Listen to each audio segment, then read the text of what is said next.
Welcome to Malvero Gaming. I hope that you enjoy the upcoming video and that it somehow makes your day a little bit better. We might have some funny moments, we might have some learning moments, but most importantly, we're going to be enjoying fun video games. You're welcome to follow us on Twitch so that you don't miss any of our upcoming live streams that happen every week. Let's get started.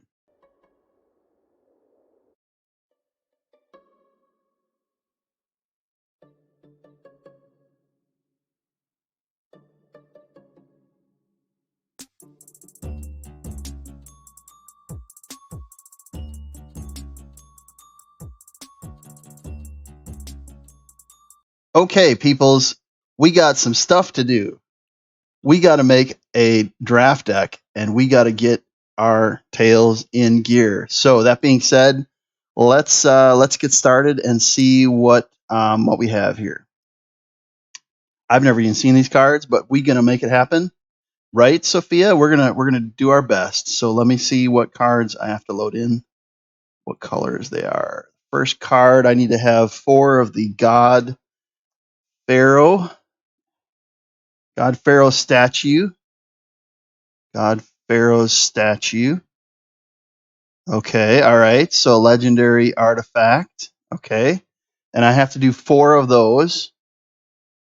So 4 of these. And renowned. Is my audio coming through? All right. Renowned weapon smith. Okay, all right. Renowned weaponsmith. Come on. Renowned weaponsmith. I need 4. Okay. And then I need meteor golem. Meteor.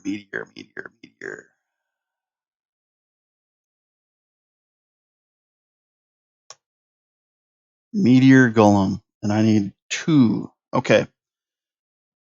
So we got wild. We got wild. And we got 4 blues. Okay.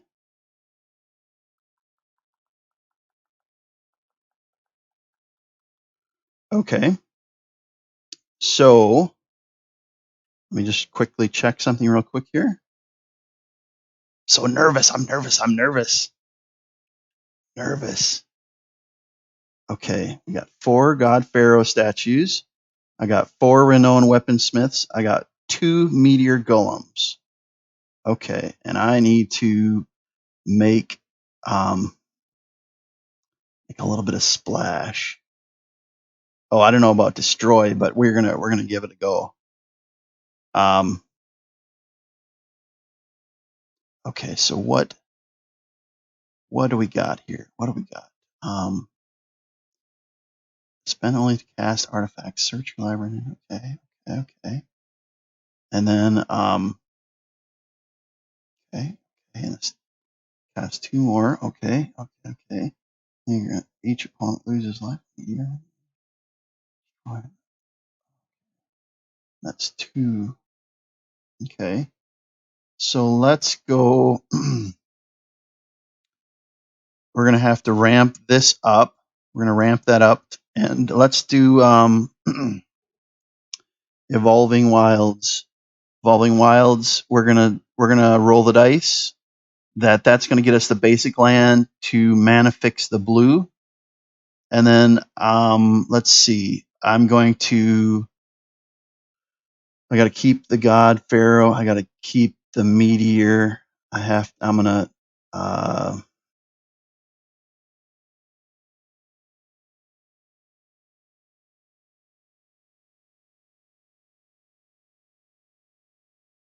Okay.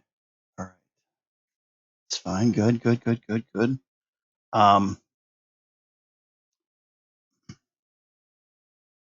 Then I need to make some serious cuts. I think I do. I think I'm gonna end up cutting black and going with white blue. So let's make that commitment. Let's just make that commitment, and maybe it backfires, maybe it doesn't. But I do feel like White is going to help us in terms of flexibility. And so that being said, we're gonna fix this. We're gonna fix this. And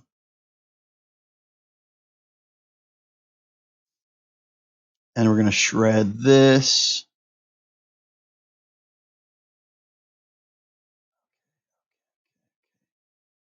So all right.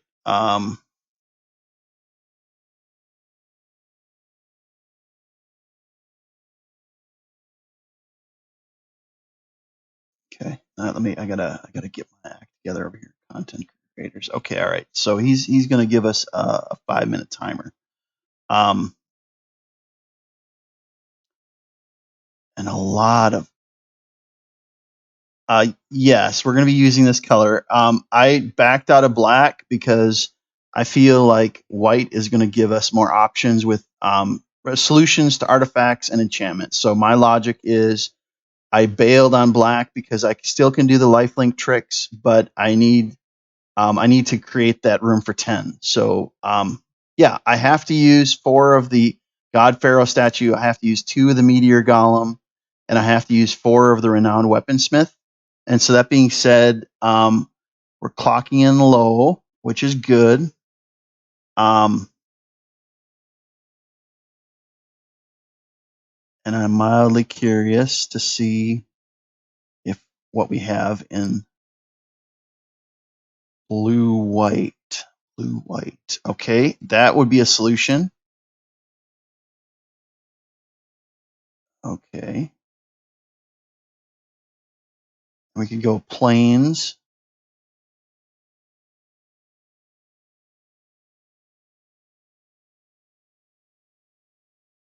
Oh, see, this is where other players are just going to absolutely wreck me.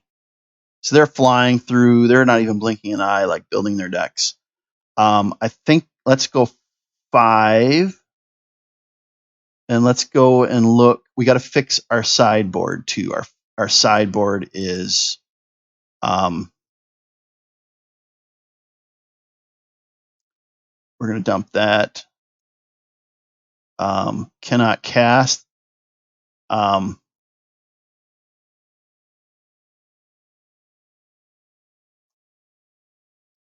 So nervous, so nervous, so nervous. Deafening sideboard. Okay. Yeah, the deafening sideboard. Oh, I'm so nervous. All right. Yeah. And then okay, so let's go back. We got to fix our main deck. Okay, so what's our theories? I need to have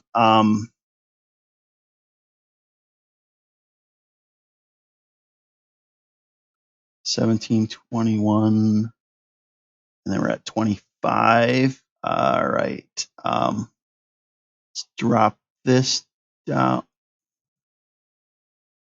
I think I'm complicating more than I need to.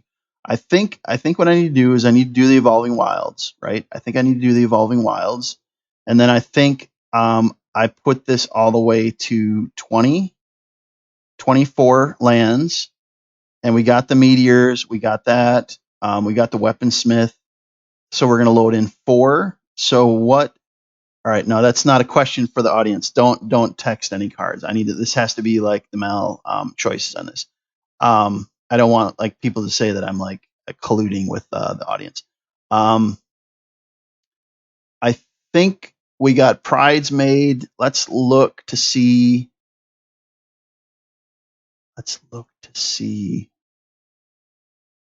I think we ramp up Mare because Mare is going to give us synergy potentially with the prides made. Unicorn is what I need to look up. So in place of my Bloodthirsty Aerialist, I'm going to ramp up.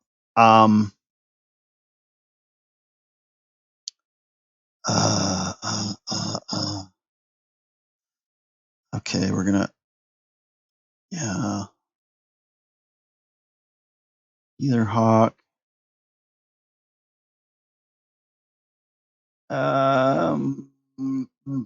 Okay, no. Blessing. I need. Okay, blessing. All right, let's take out stuff I don't have. Okay, and it's blessing because I want to protect. We need to be able to protect the platform creature. So Pridesmaid and the Unicorn are going to be like our bread and butter. Savior is going to buff. Mare is going to give us a lifelink potentially on one of our platform creatures. I think I'm going to take creature down 1. Gideon Company. That has to be our finisher. And I can't. Okay, I have to have that. I have to have that. I have to have this. And let me look real quick at something. So nervous. I'm so nervous. All right. Renowned Weaponsmith. We got God's Pharaoh statue. We got the Meteor Golem. Okay. So these are like finisher cards. You know what? I think we lean on what the person gave us. And do the finisher cards with the statue and the golem and keep our mana curve like lower and rely on their cards to be our finishers. So what do we have for getting blue? I just need 1. So, this would have been a fatal mistake. I need 1 island. I need 1 island so I can like find it, the basic land. Okay, I need a land. I'm not panicking, but I'm kind of panicking, right? So like, I mean, we under the gun right now. You know what I mean? All right, so let's drop one of these. Okay, so now the Evolving Wild is going to tutor and get the island. And I need to keep an eye on my chat over here so I don't miss this little coordinated time here thing here.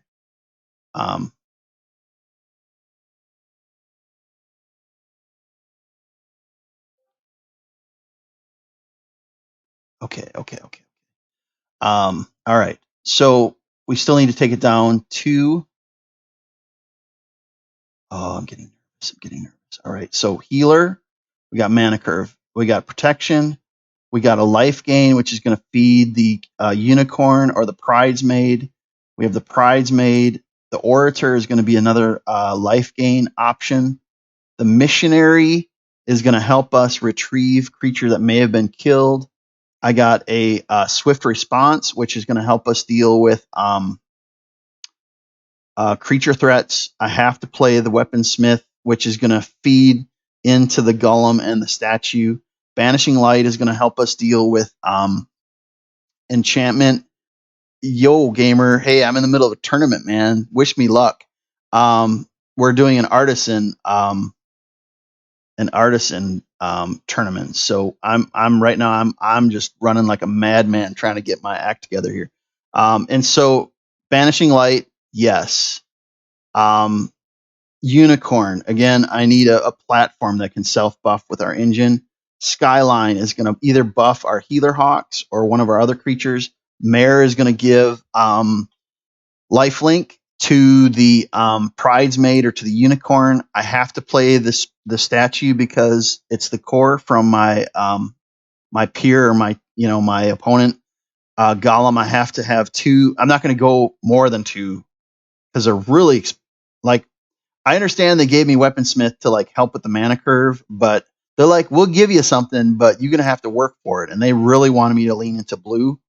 But even if Weaponsmith doesn't happen and I end up with one of these, I still can like do this because remember they're wild cards, right? They're colorless, which means I still can use white.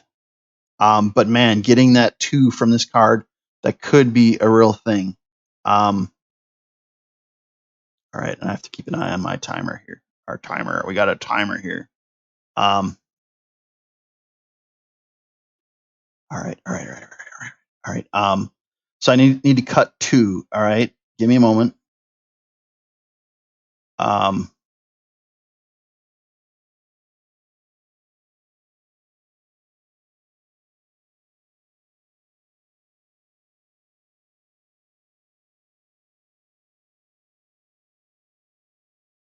Right side is I have 20,000 gold for the area United draft. Okay, get back. Hey, can I have how much time is left, please? 18 seconds. Oh, 18 seconds.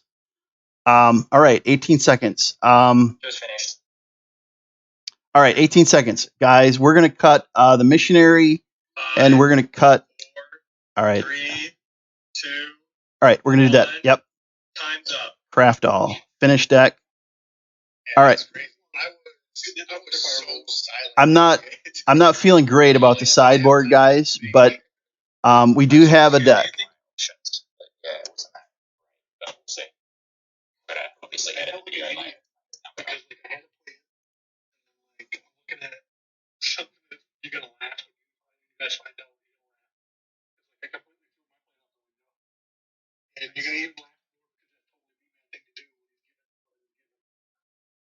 I'm really interested to see what CDT did with my set. You won't be too impressed by it. It's solid. It'll win some matches. Okay. How did everyone feel about 15 minutes? Was that just the right amount of time? Yeah, I think 15 minutes was good. Because it puts you under a level. Okay, so while they're doing that in the background, we can kind of look real quickly. We're not modifying anything. All we're doing is just looking. What CDZ gave me, I pretty much already knew the deck list, so I have no idea how much 15 minutes is for the average thing. God, that was so stressful for me. I didn't think I was going to get a sideboard. Okay. We messed up there, guys. Do you see that? We still can use it. No, I can't remove the God Superstar because that's a part of the core. So I messed up. I should have removed the Barons. So it's going to be slow land, but I still can use it with white. Yep, Mel, I'm here. Yep, I'm here. Yep, I'm here, and everything's locked in when you did the countdown. So I'm just talking to my viewers, but I'm ready whenever. Okay. All right, I have set up the first bracket because I had so much time. Because I was building a sideboard.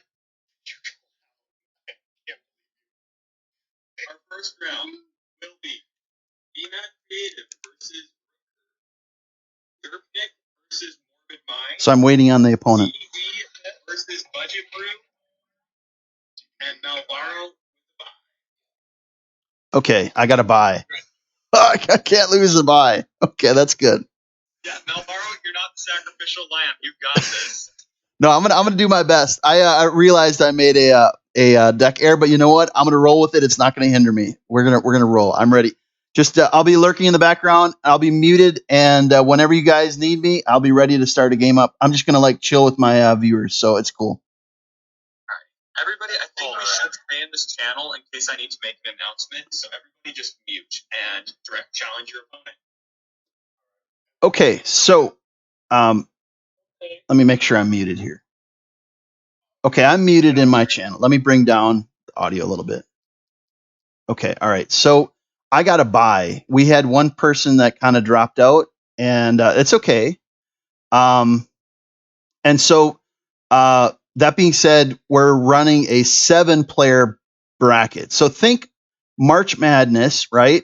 So you got 8 teams, and then just think one of those teams is gone. And so I'm like the buy team. I mean, I can't lose on a buy. So I mean, woohoo, right?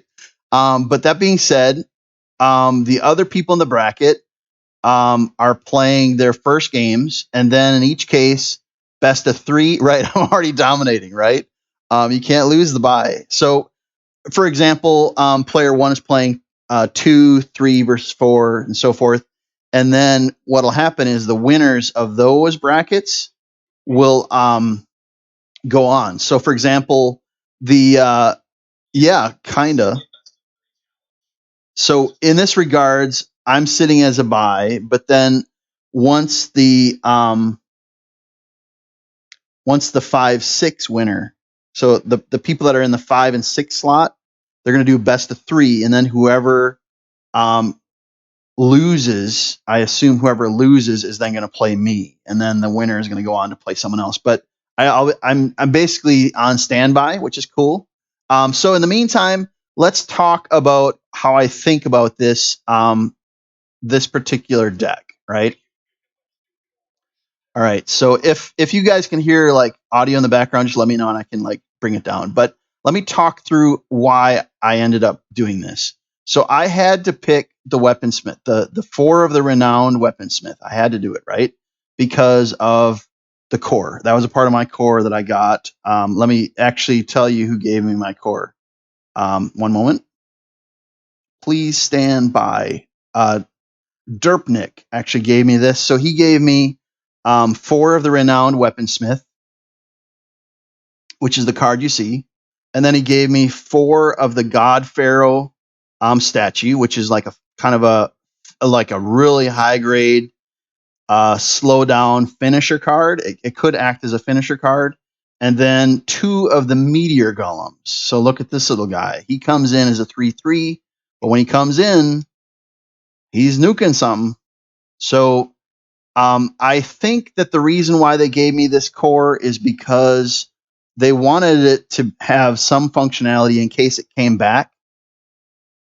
That is correct, Superstar. But in this case, my opponent or the person in the tournament knew this. And so they kind of gave me some card value, but then they also kind of said, "Hey, we're gonna stick it to this other person."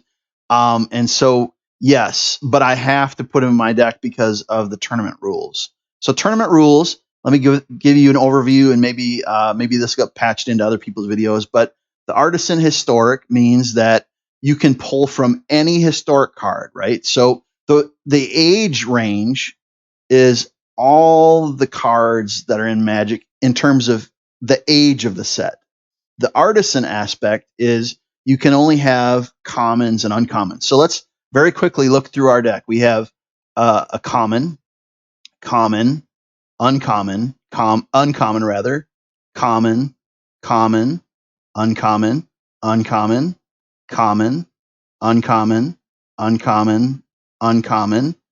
uncommon, and then lands, and then 4 mistakes. Again, that was my bad. I originally had this as a Bloodthirsty Airless deck, but I had to make a judgment call. And so I messed up. Now this is coming in slow instead of fast. So hopefully it doesn't come back and bite us. And then the Evolving Wilds I had to bring in so I could find the island. So if I drew Weaponsmith, I'd have an option. So the fact that I have the scored Barons, it's bad because it's not a white blue, but it comes in slow, but it does give us life, which does trigger our cards. So real quick on a rundown, what are the engines? So you say, Mal, what is the engine for this deck? The engine for my deck is going to be two sets of cards. It's going to be the Ajani Pridesmate, which when you gain life, you get a 1/1 counter, right? So this can ramp up. It's going to be the Celestial Unicorn, which is when it gains life, you get a 1/1. And then the way that the synergy cards, the cards that work with this, are as followed. Healer's Hawk is an early card. Kind of surprised you went for life gain deck where 1/4 of this is Turbo Artifact Ramp. Yeah, Superstar. I'm not a really experienced player. I've only started playing during the pandemic, and I don't have a lot of experience in blue or an artifact. But I do know a little bit about lifelink, and I'm rolling the dice. This is just kind of a test drive tournament. We're wanting to see like how productive this could be in the future. And so, is it the best deck? No. These other players, they're going to just have smoking decks because they're really experienced. They've been playing Artisan. I actually didn't play my first Artisan game. Lige, when did I play my first Artisan game? I think the first time I played an Artisan game where I took out all the rares, all the mythics, was like 2-3 days ago. And then I was trying to do research and things like that. There were probably better sideboard cards that I ran out of time. And I know there was some research, and I'm thankful Lige kind of helped me offline. But I think there's a chance of a win. And so let me explain the synergy pieces. So Healer Hawk is early mana curve. The lifelink is also gives something that can feed the Pridesmaid and the Unicorn. The flying is the evasion. So if you follow the bread mechanic. It's E as an evasion. Commertra Blessing with 2 copies is something that later in a match, as we start buffing these creatures, we're going to hold something in reserve. And then if things get bad, guess what? Look at the bottom. If it's an enchanted creature, it gains hexproof and indestructible. I mean, we don't have the enchantment aspect, but we're still going to get a 2/2, which might give us a kill.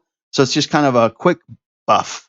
Could I have done things and maybe gotten like an enchantment creature? Maybe if I would have splashed black, but I didn't want to try tricolor. I didn't feel I had enough confidence to do that.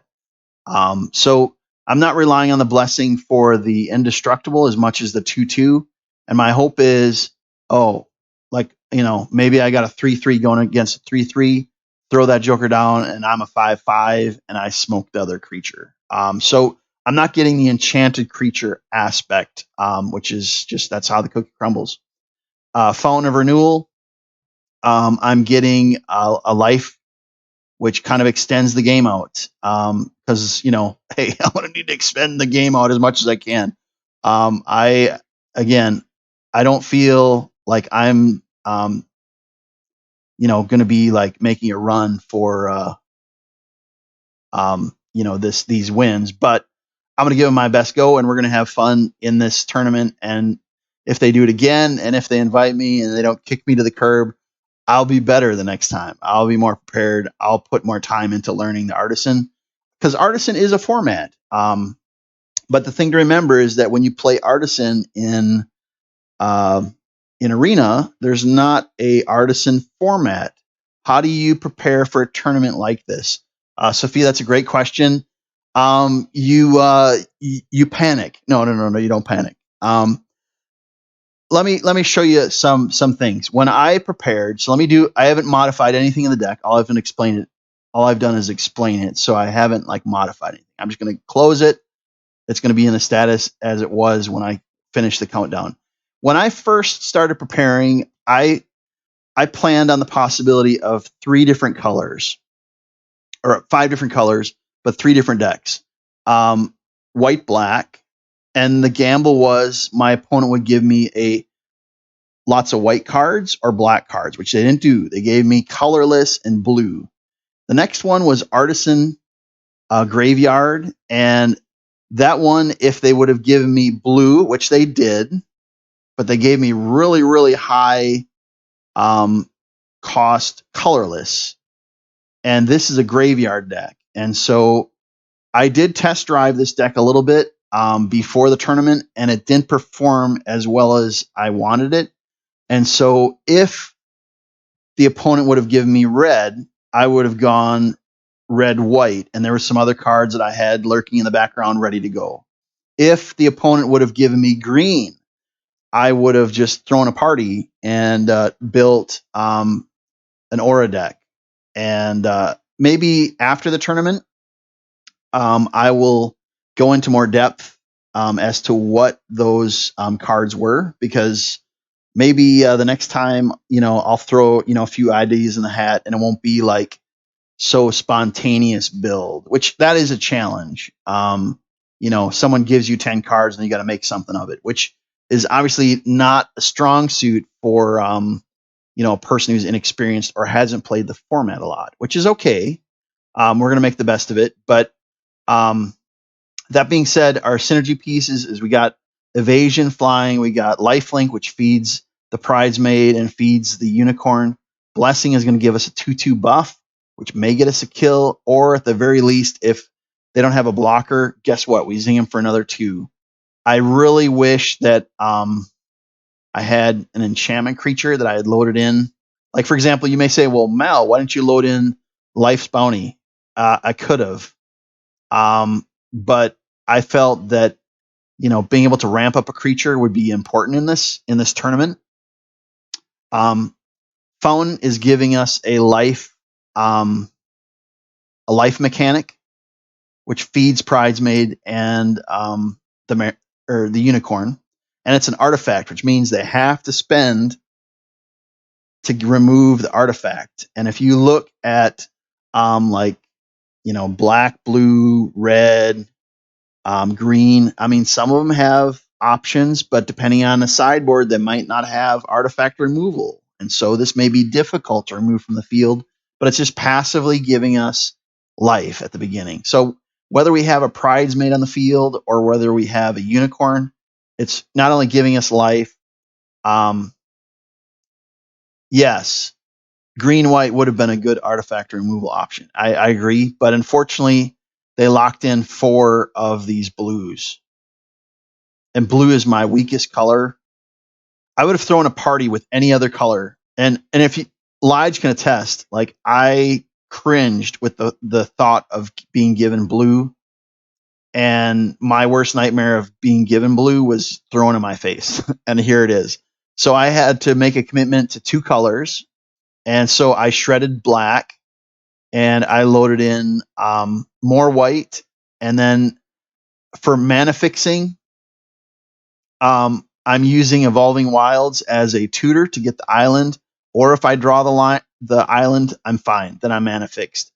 I made a mistake. I didn't pull the Scourged Barons, which is white-black, which I don't have any black in this deck. But I still can use it for white, which is the majority of the deck, or the colorless. And it also gives me life, which feeds the Unicorn and the Pridesmaid. The Orator, again, it's a life. Did it have to be 2 colors? No, but you have to play the 10 cards. And so I had to splash blue. So I'm already in 2 colors. So I had to ensure that I could tutor and get the potential of getting the blue to get the Weaponsmith. And the Weaponsmith, note, you can tap it and get 2 colorless, which then helps you get the statue or the golem into the field. And so they did give us something, but as you pointed out, the fact that it's legendary, they made it really kind of challenging. Mono blue artifact, maybe that's something I look into next time. But let me just quick check Discord. Just hold on 1 second. We got a lot of people there. They're running best of 3, so I'm not panicking at the amount of time. We have our audio like all ready to go, and so swift response. That's going to deal with threats to us. We can destroy a tapped creature, and we have 3 copies. So, I mean, there is a reasonable possibility that we're going to be drawing that and have that as an option. Our mana curve is really not bad. 2.8 with 24 lands. I don't think we're ever going to get mana starved. We might get mana flooded with my RNG luck. But the Renowned Weaponsmith, just blah, just blah, just blah. That's what it is, just blah. It's just it's a synergy card with the statue and the golem. But there's no way on planet Earth that I would have willingly chosen this unless the tournament forced my hand. So we have to run 4 copies. Banishing Light, it gives us options.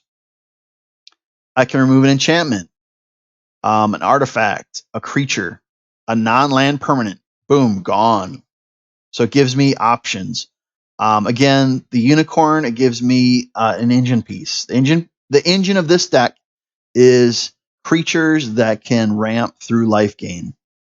And the Skyline Savior, it is evasive, so it does have flying, but notice when it comes into the battlefield, return a permanent you control to its creatures or to its owner's hand. If it's a creature card, it perpetually gains 1/1, gains flying, and becomes an angel in addition to its other types. So maybe we bounce a low-end Pridesmaid back to our hand. And then we cast it back into the field on the following turn. And now for 1 white, 1 wild, now it's a 3/3 with flying.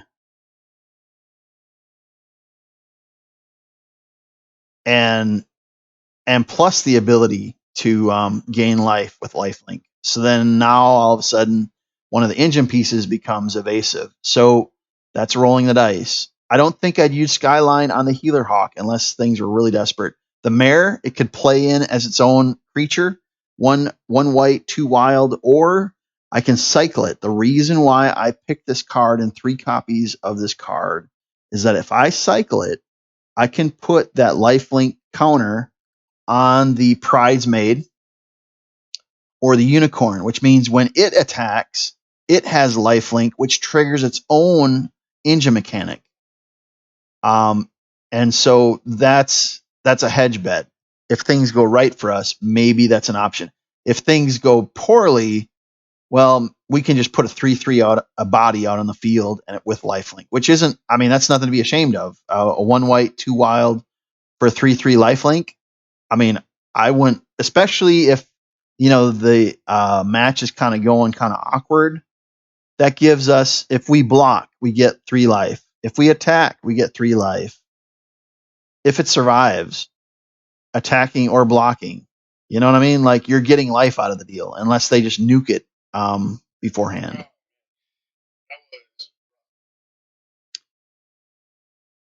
And Golem.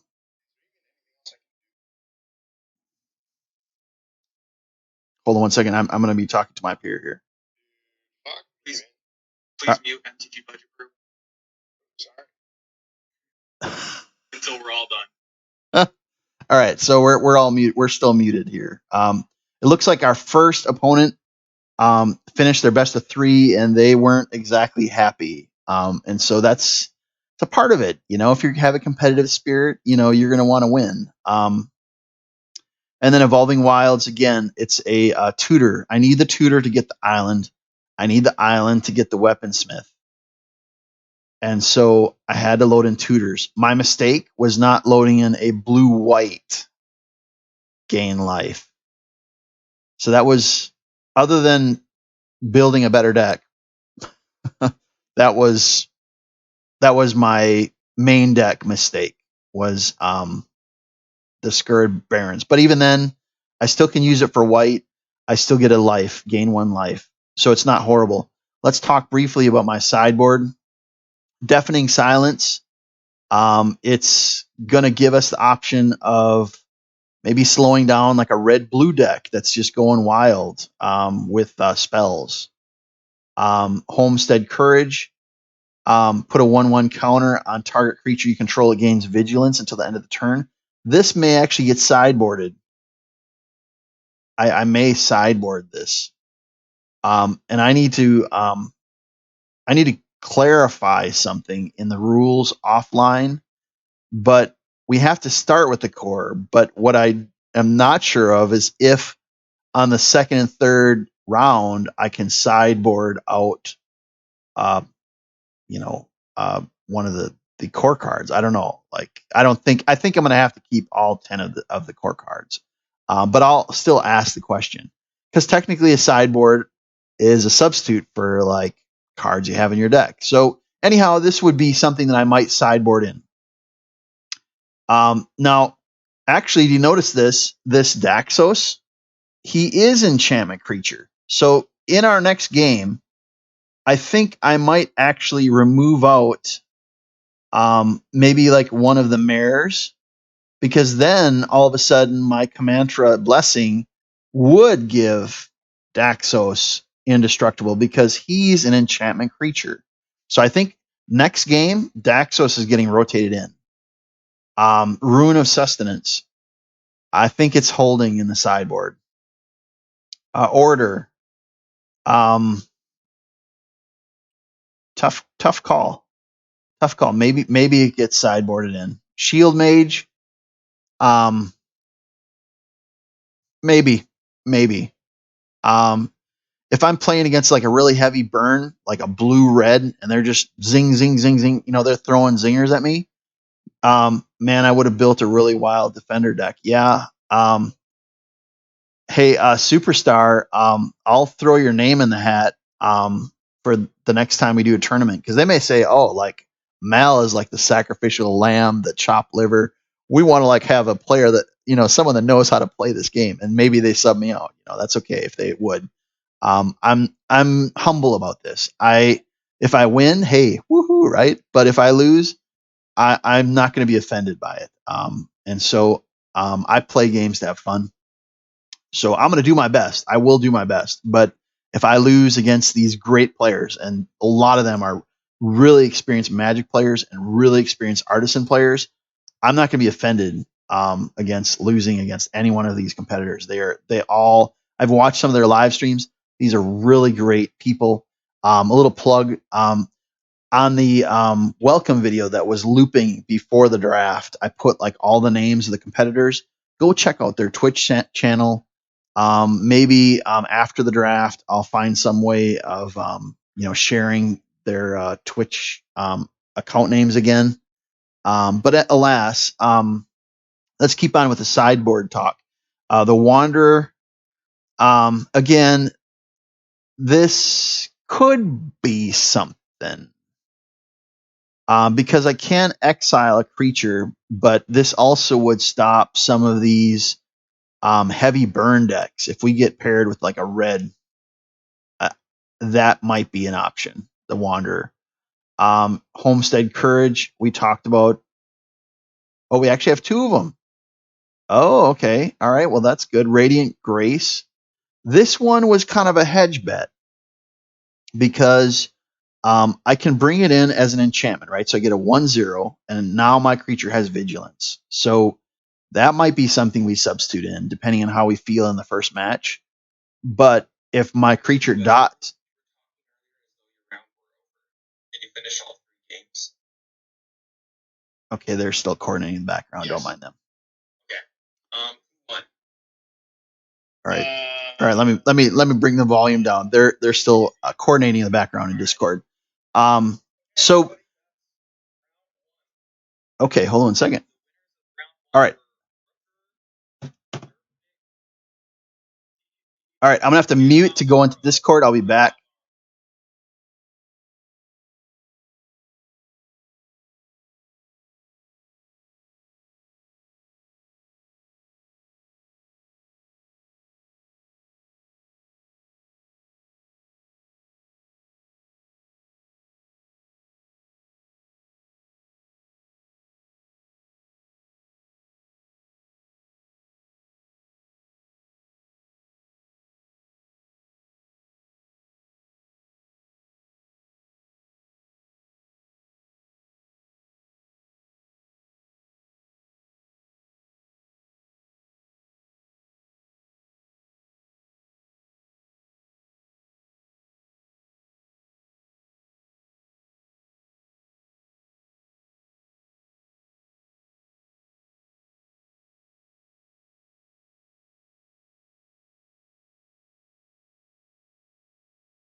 All right, peoples, are we still here? Are we still alive?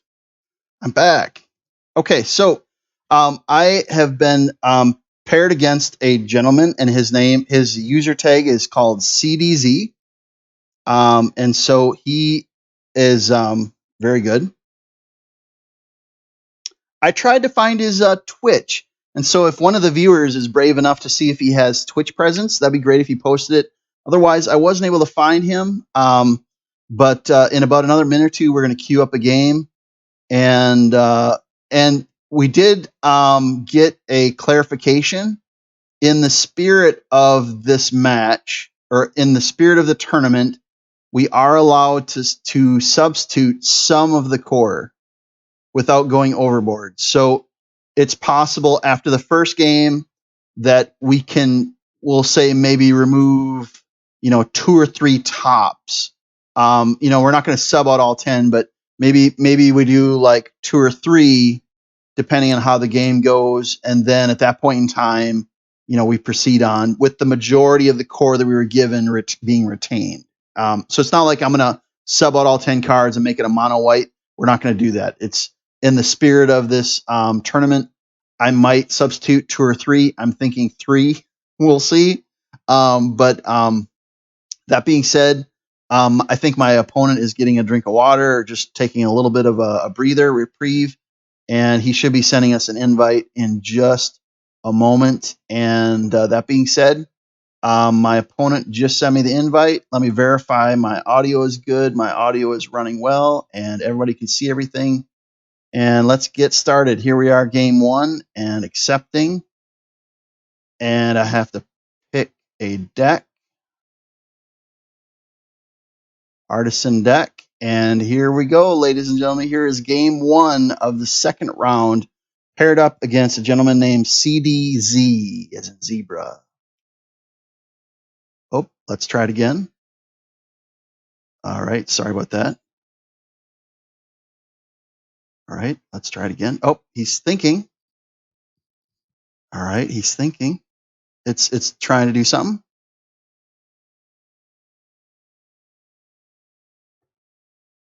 Please send. Okay, let's. Yep, he misclicked. We're gonna get it. We're doing good. Don't worry about it. We're gonna get this under control here. All right, let me send another invite. And here we go. A challenge. The opponent is trying to do something.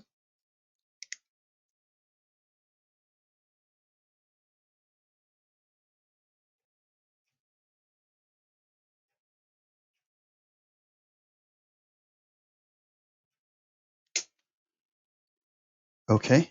We're working on it. We're working on it.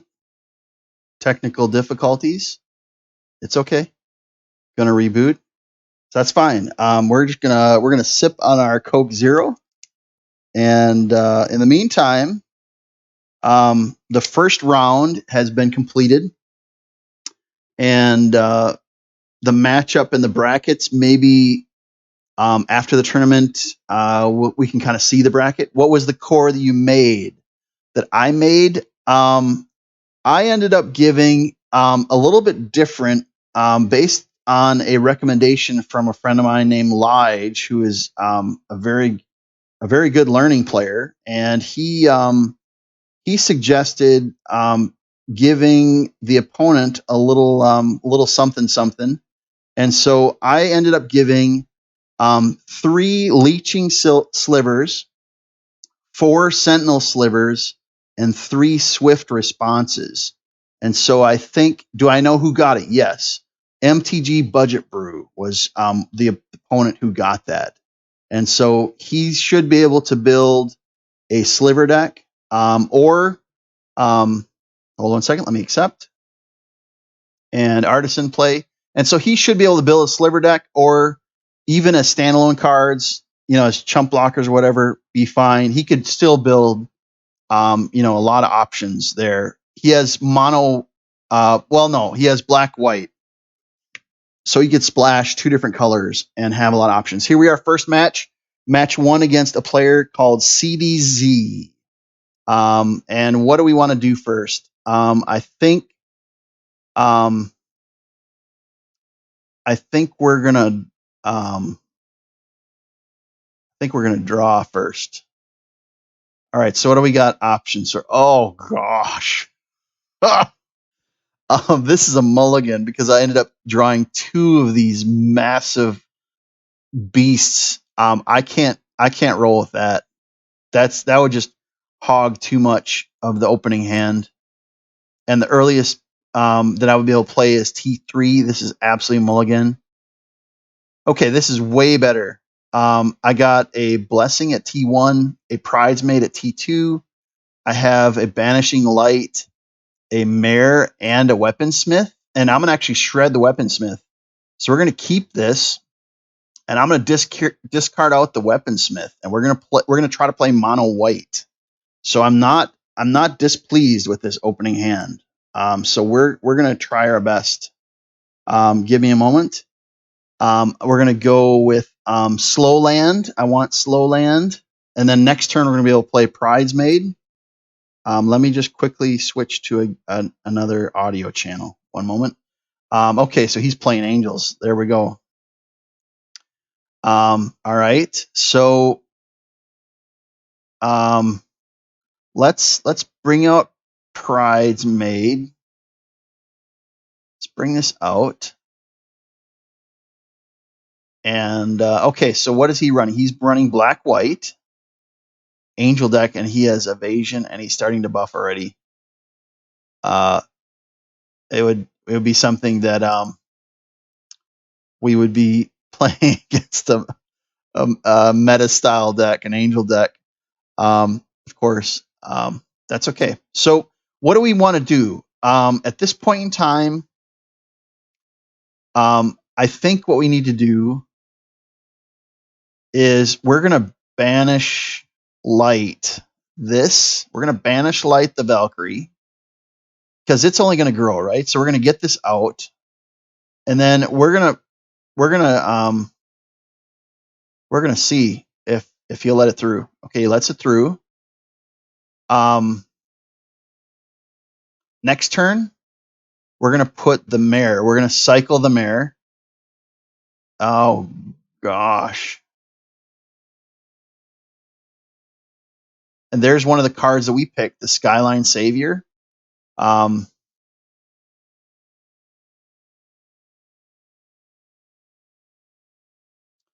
This is an interesting option because I think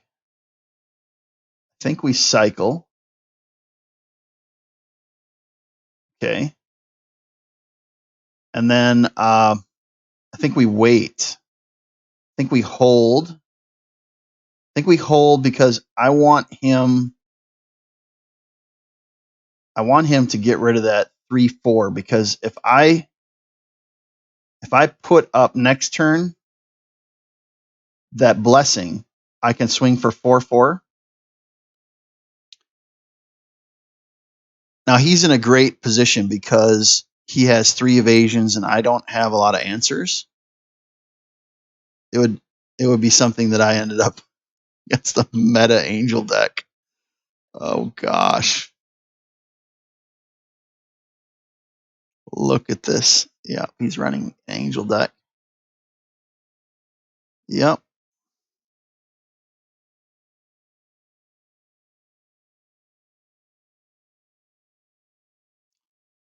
Okay, now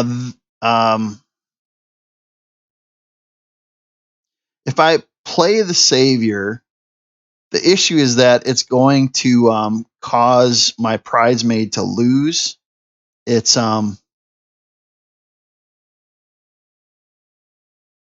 lifelink counter. And I think he's going to hold.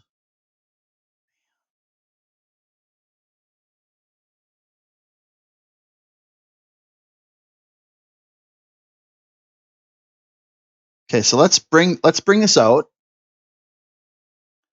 And I'm going to return the bridesmaid back. So now it becomes a flyer. And I'm going to hold. Our opponent is playing very cautiously. And while we're waiting, I'm going to bring attention to Extra Life, which is a charity for for a kids hospital. I was playing with Unbroken on the Phasmophobia recently on a live stream, and he mentioned that he's raising money for Extra Life. And so if you're looking for a charity to give to, you may want to give to the Extra Life charity and helping kids. All right, so we're gonna let this through because I don't have no option at this point. I don't have no option. And again, another weaponsmith. Look at this. Now he has options for days and days and days. All of them evasive. We kind of have to make a way here.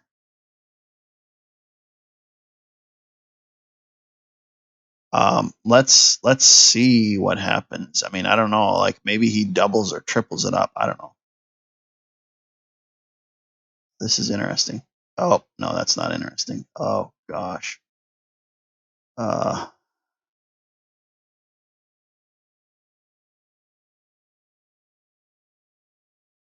let's kill this, I guess. Okay, so we get a kill. We get some life.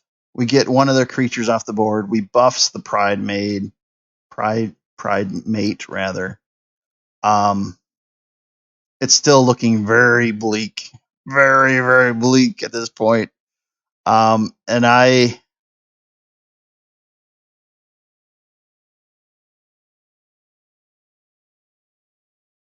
one second here.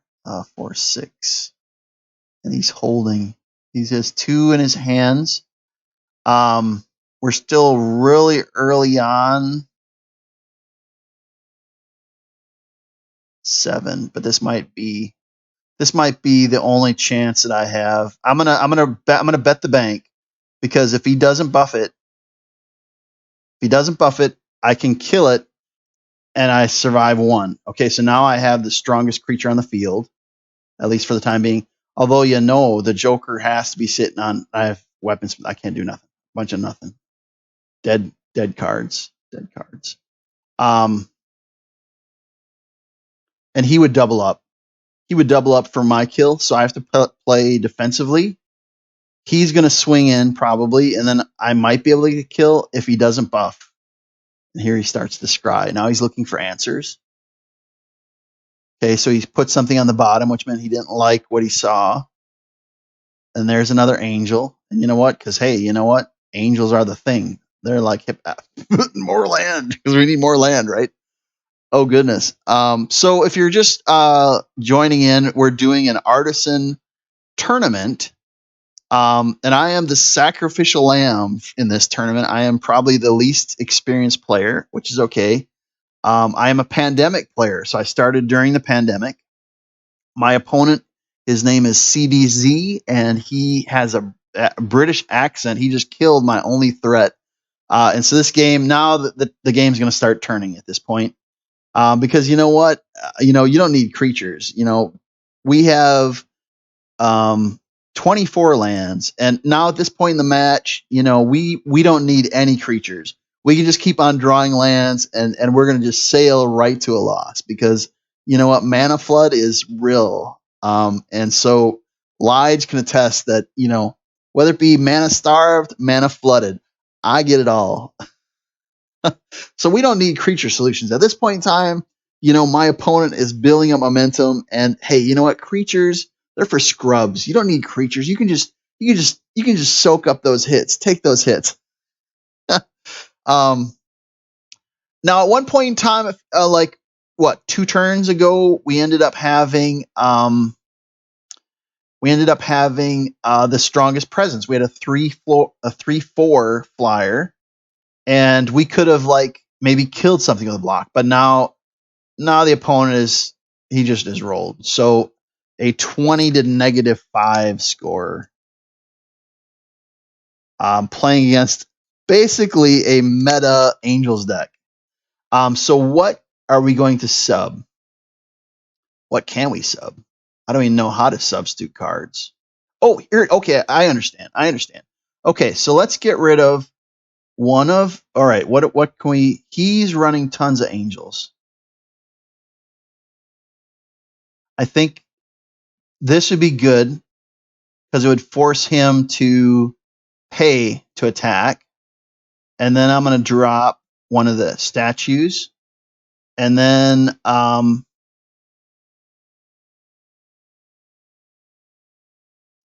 this, I think, can be an option for the blessing, which would give us indestructible.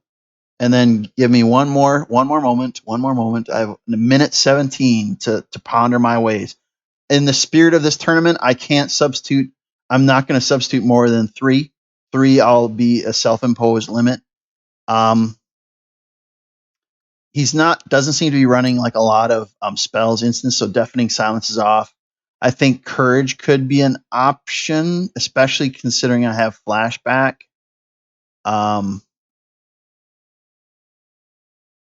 He's bringing in slow creatures, so that wouldn't give me a lot of value. Prevent all not okay, but I can exile. So I think we bring in one of these for the exile, and then I'm going to shred one of the statues again. The Wander comes in as a 4 cost, and then I can exile a creature that has more than 4, which he might have. And then we're running out of time. Let's quickly look.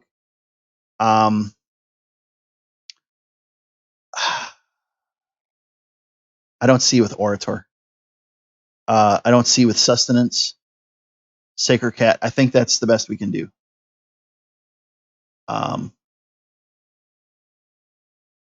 Yeah, and then in honesty, we're all right. Yep. In honesty, we're not going to substitute the dual lands. I'm not sure whether I could have if it was a land and everything substitutable. I'm not going to do that. I'll leave it. That was my mistake when I was doing a draft build or deck build. But again, if you're just joining us, we're in the middle of an Artisan tournament, and I am the sacrificial lamb, the least experienced player, but perhaps the most talkative. And so we're going to have fun. What do I have? I have land. I have a T1. I have a T2, a T3, and a T3. This is an absolute keep. And we'll see. I'm playing my opponent. I don't know what he substitute. He might have just said, well, are we gonna like mess Mal up even more? So he might have substituted some stuff. Or he might have said, I rolled. I don't need to substitute. I don't know the level of confidence for my opponent. And so that being said, let's see here. Let's bring in this and we'll start swinging. I thought about putting in all that glitters as like an enchantment buff, but and here we are. We got lots of lands. 3 lands, because you know what? You're never gonna have too many lands. I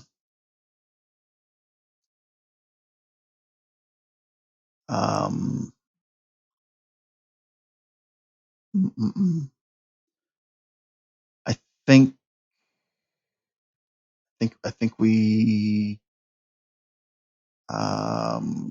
we bring in life, and I can't bring it in. I have slow land, so I can't do that. And I think it's a no. I can't do anything. Not getting a ramping mechanic fast enough is definitely hurting me. And then he's going to trigger. Yeah, there it goes. He's running. Basically, my opponent is running the equivalent of. I mean, I'm not trying to insult him or anything like that, but I mean, angels are very meta. So maybe his core was like a white or black, and he's like, yeah, let's build an angels deck, which is very efficient when you can't pick 10 of your cards, and then maybe at most you substitute 2 cards. Now he can just roll with this Valkyrie, but I can banish light, so it's my turn, and at this, and we're going to need life soon. We're going to. Let me think about this. We're going to remove this threat. because it's going to keep on buffing. His whole hand is just loaded with angels, and that would just buff out of control. And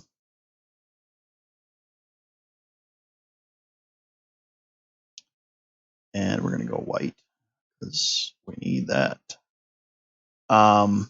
He could, you know what? I'm going to swing with the 2 and let him trade if he wants. He's probably going to, no, he's going to let it go through. Again, while I'm waiting on my opponent, if you're into charities and you're looking for a charity to give to, I was on a Phasmophobia live stream, and we the opponent just shredded my flying evasion threat. But alas, if you're looking for a charity to help in this, upcoming winter season, Thanksgiving season, Christmas season, consider the Extra Life. I believe they have an event in November, and so feel free to check them out. The Extra Life, I believe it's a children's hospital, and so if you have any shred of a soul, go check them out and help some kiddo in a time of need.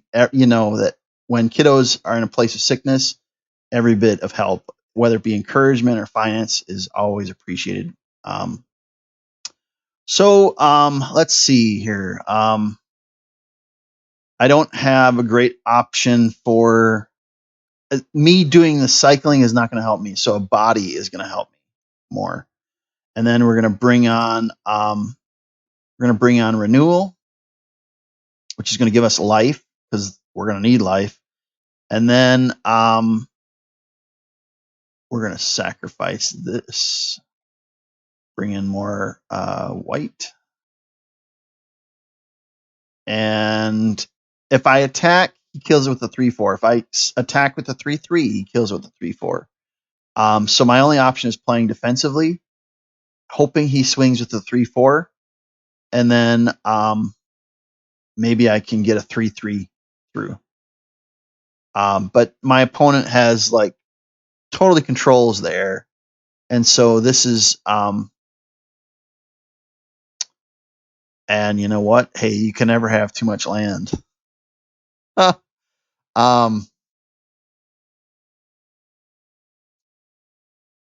Do we draw a card?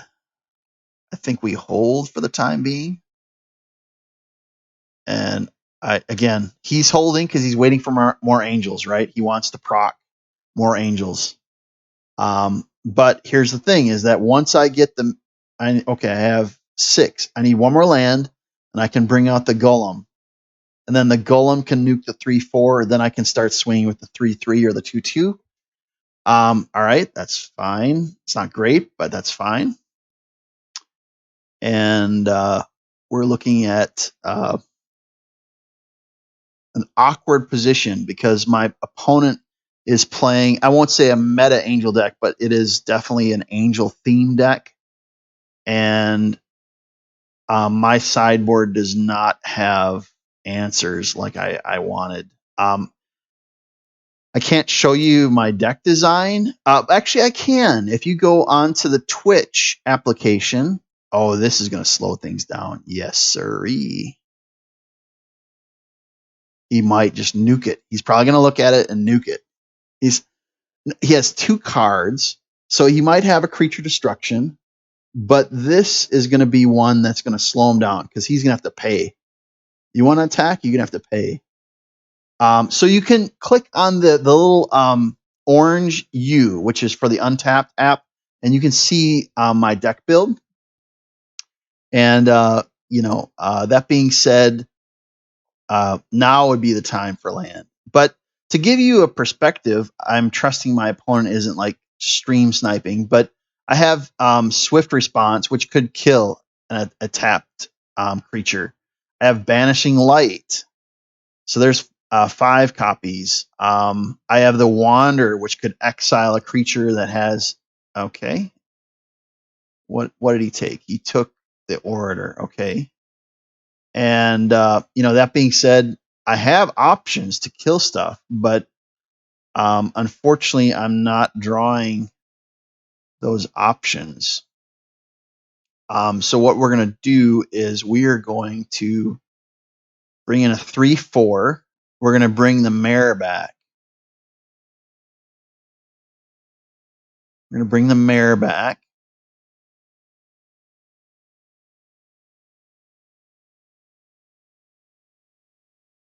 And then we're going to bring the mayor into the field. Here, come on, come on, do something. And next turn we could do something maybe. So no attacks. You know, the guy has to be holding. What has he played? The opponent has played a little bit. It's just all angels. I'm not gonna use the little untapped app.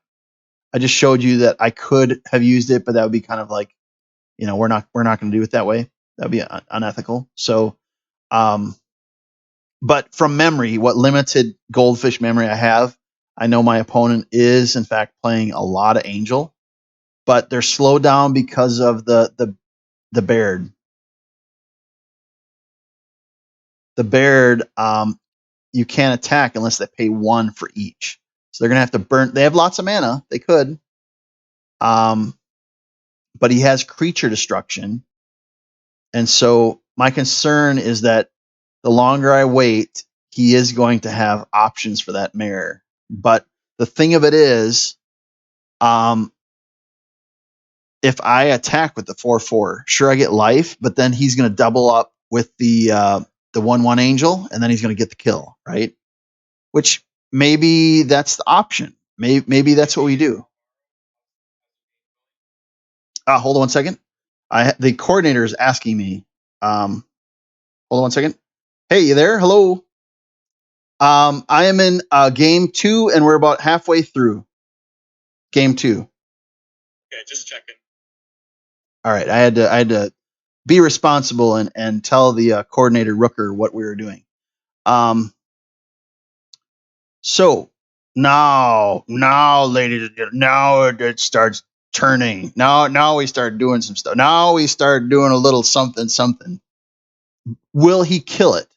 Is the question. And the answer is, you know what? I don't care if he kills it. It did its job. It nuked the 3/4.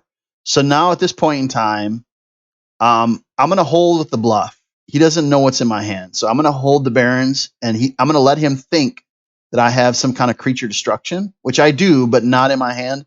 It's a poker bluff.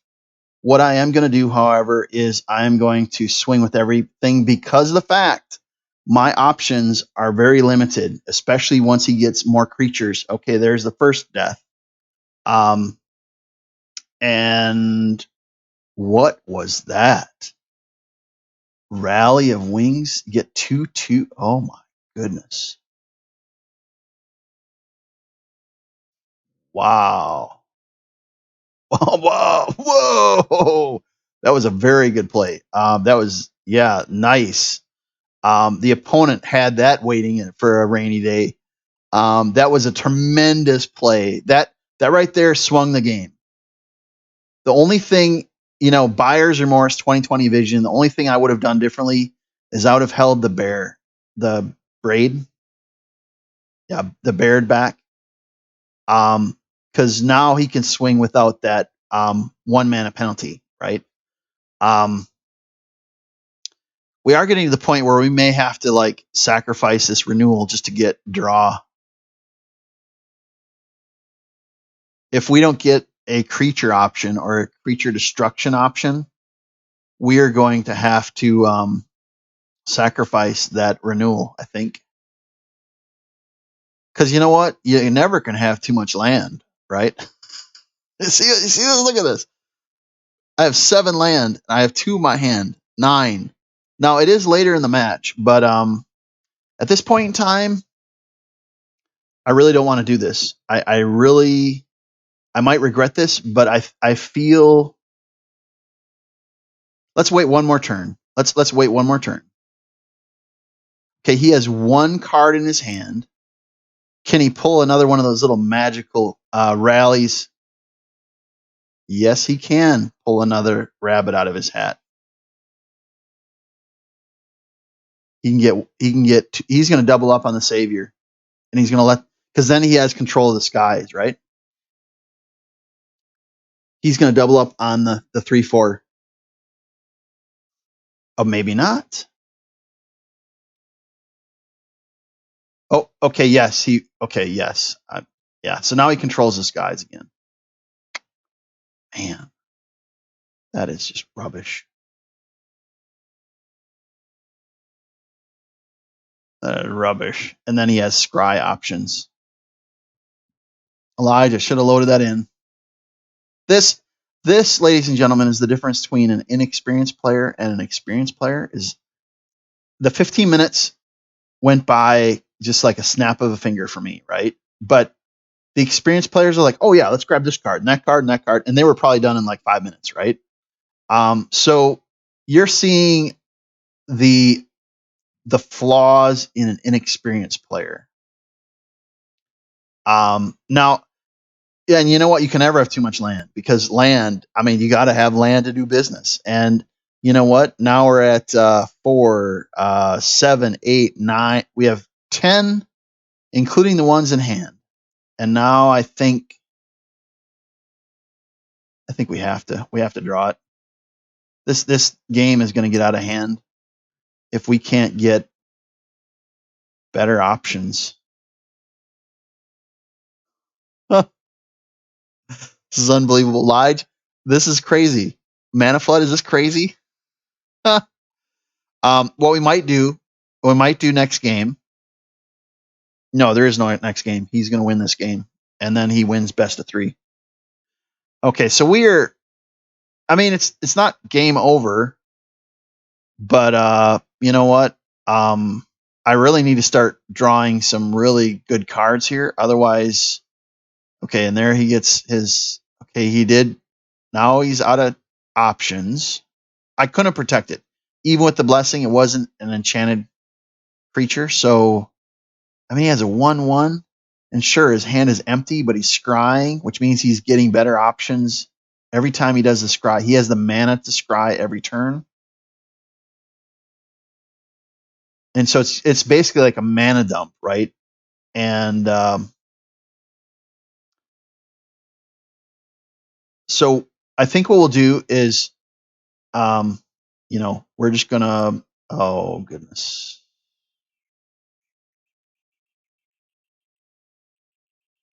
These options are not great. I can soak some damage right now. I can soak a little bit. Because you know what? Now we got 5, 6, 7, 8, 9, 10 lands. And I'm willing to soak some damage with that 1/1. Sure. Yeah, let it soak. Let me soak up some damage until I get better options. Okay, what is this? Okay, now he's starting to bring in finishers. What does this do? When it enters the battlefield, create a 4/4 angel with flying. Okay, and vigilance.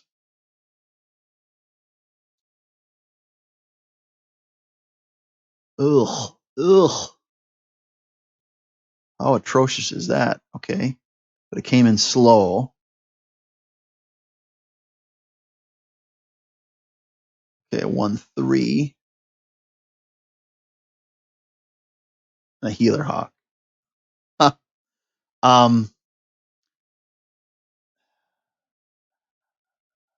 The 4/4 we have to get rid of. It's just gonna scale. I mean, what do? Wait for him to like bring a 5/5 or something? Like we have to.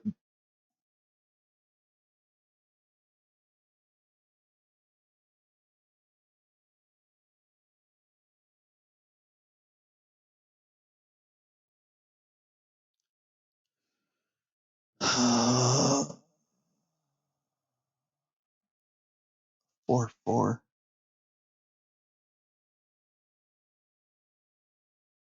I but he's playing tapped out.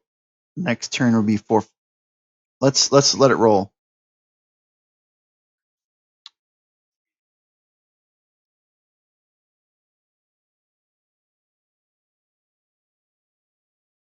What was that? A 3/3.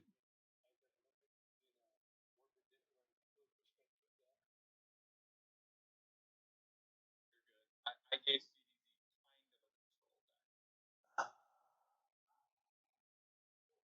What do you do?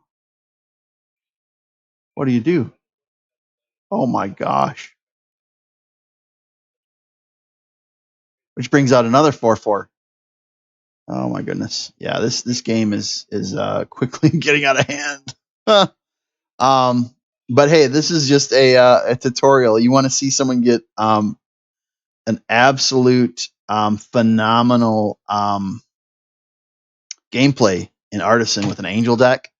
I haven't seen any of the other decks, but I'll tell you what, if CDC goes into the next round with this deck, let me give you perspective. In my deck, I have 3 swift responses. I haven't drawn any of them.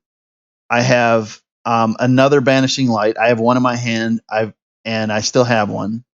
I have the Wanderer, and I have another Golem. And these cards I just haven't drawn. So I have some answers. And you know what? You can never have too much land because land is important. So at this point, let's take evaluation. I have 6, 7, 8, 9, 10, 11 lands. So, I probably should have run maybe 23 or something like that. And at this point in time, like he's just showing off. I don't have any answers for any of this. I don't. This is going to be no, actually, I don't want to do that. My bad. Nope, that would have been a bad, horrible mistake. This is what I want.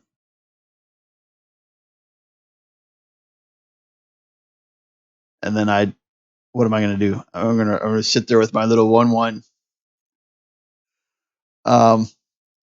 So, ladies and gentlemen, I am playing the 3rd round where I'm going to be I'm making a push for 7th or 8th place.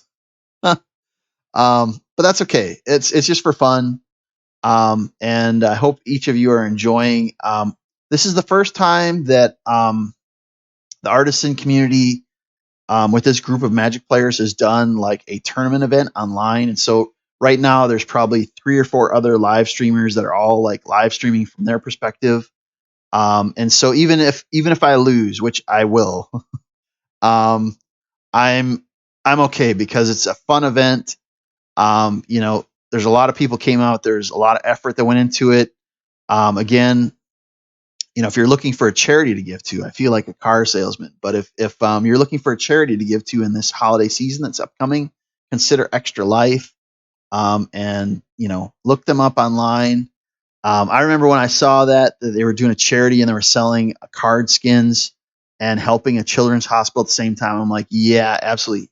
Magic Wizards of the Coast, you need to do another Extra Life charity event because I'll go in again. And you know what? At this point in time, we're getting comical at this point in time. So what we have 8, 9, 10, 11, 12 lands. Because you know what? You can never have too many lands. I mean, don't think of it as like a lack of creatures. Just think of it as like an excessive amount of cozy lands that you have nothing to spend your mana on. And alas, this next turn, my opponent will get the game, and kudos to them. CDC had a tremendous deck, and I'm gonna make him wait for just a second while I talk about his deck real quick. He is playing what appears to be like a angel centric deck. He's played beautifully. Let me quick talk about the rally wings. He nuked like 3 of my potential options, and he played without mistake. Absolutely deserved to win this round. He did a tremendous. So that was -5 to 11. -5 to 11. And let me report the. Let me report this to the director. Greetings, everybody. We still doing all right over there? Rooker. Yes, we just finished. And I have gracefully become the sacrificial lamb that I promised I would be. CDC did great, and he took it 2 games to 0. And I think he has. I'm not going to tell you what he's playing, but he has a really great deck. So I think he's going to do very well in the next round as well. Oh, right. Yeah. So anyhow, he did very well and won both the games. So I'll just stand by and right. So at this point in time, I still am playing like loser bracket third round. Is that correct? So we're going to do one more set of games here. Yes. And our players are going to be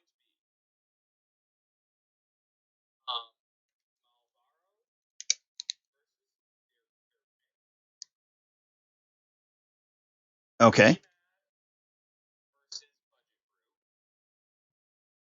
versus Okay. So I, ladies and gentlemen, have gracefully became the sacrificial lamb, losing the second round, 0 games to CDZ's 2 games.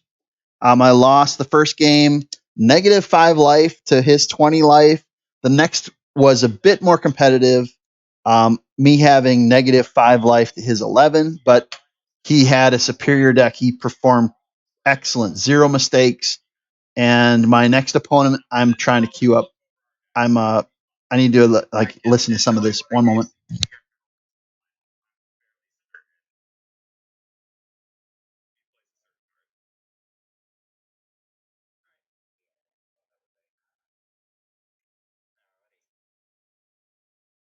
Hey Derp, can you send me your ID so I can friend you on Arena, please?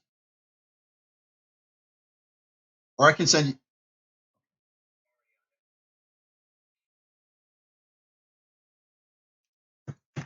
Okay, ladies and gentlemen, I am like adding the next friend to get prepared. Let me send him. Let me send. Good game. You played great. Oops. Best of luck in the next round. Okay. And CDC did tremendous. Let me load in our next opponent, which is Derp Nick. And then I need a # 94036. All right, we'll wait on this. See when he shows up. Mal, you're so wholesome. What? That I'm not rage quitting or irritated? A wholesome streamer. Well, I try. I mean, if I wasn't, I'd be in bad shape, right? Um, there always has to be a strong, wholesome streamer presence. And I'm waiting on my opponent, but let me also send him my profile link in case he didn't see it. Malvero. And then I'm not sure why he hasn't seen it yet. Maybe he's taking a quick breather or a quick rest break.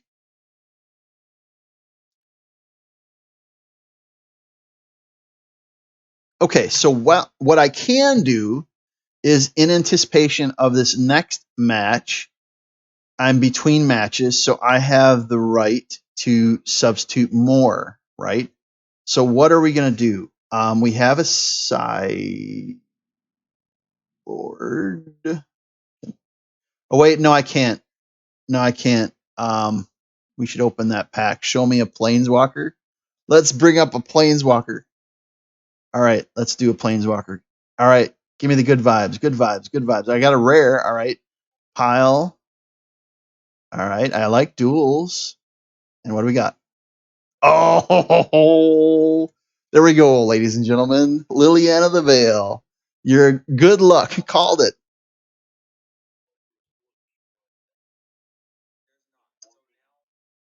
Give me a moment, please. All right. Our oh no, I don't want to exit. Um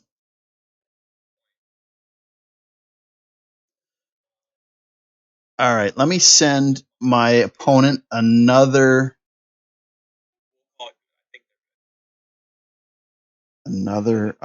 deal here. Give me a moment, please. Sent request. He sent a request. Oh, yep. Oh, nope.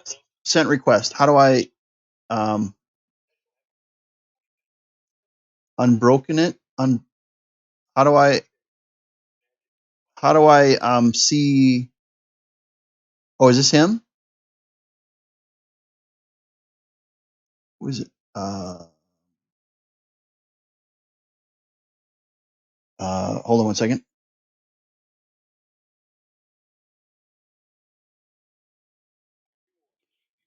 Okay, so my opponent is right. He hasn't accepted. He actually just sent me a message in Discord that he had some technical difficulties. He's restarting Magic Arena as we speak, which is fine. So while we're waiting, I just want to point out that I got Liliana, and so that's a pretty decent consolation prize, don't you think, guys? What do you think? Chat, tell me, do you think that's a decent consolation prize for being the sacrificial lamb of this tournament, getting a Liliana of the Veil? I think so. I think that's a pretty good consolation prize. Yeah. Lige is like, yeah, absolutely. A little jealous? Yeah. Yeah, definitely. So Unbroken, yes, Lige got it a few days ago. Unbroken, I've been pushing here, look at my card. Unbroken, this is for you. This is for you. Wait, hold on one second. Here it is. Extra life. Remember we were talking about that in Phasmophobia? So I've been pushing the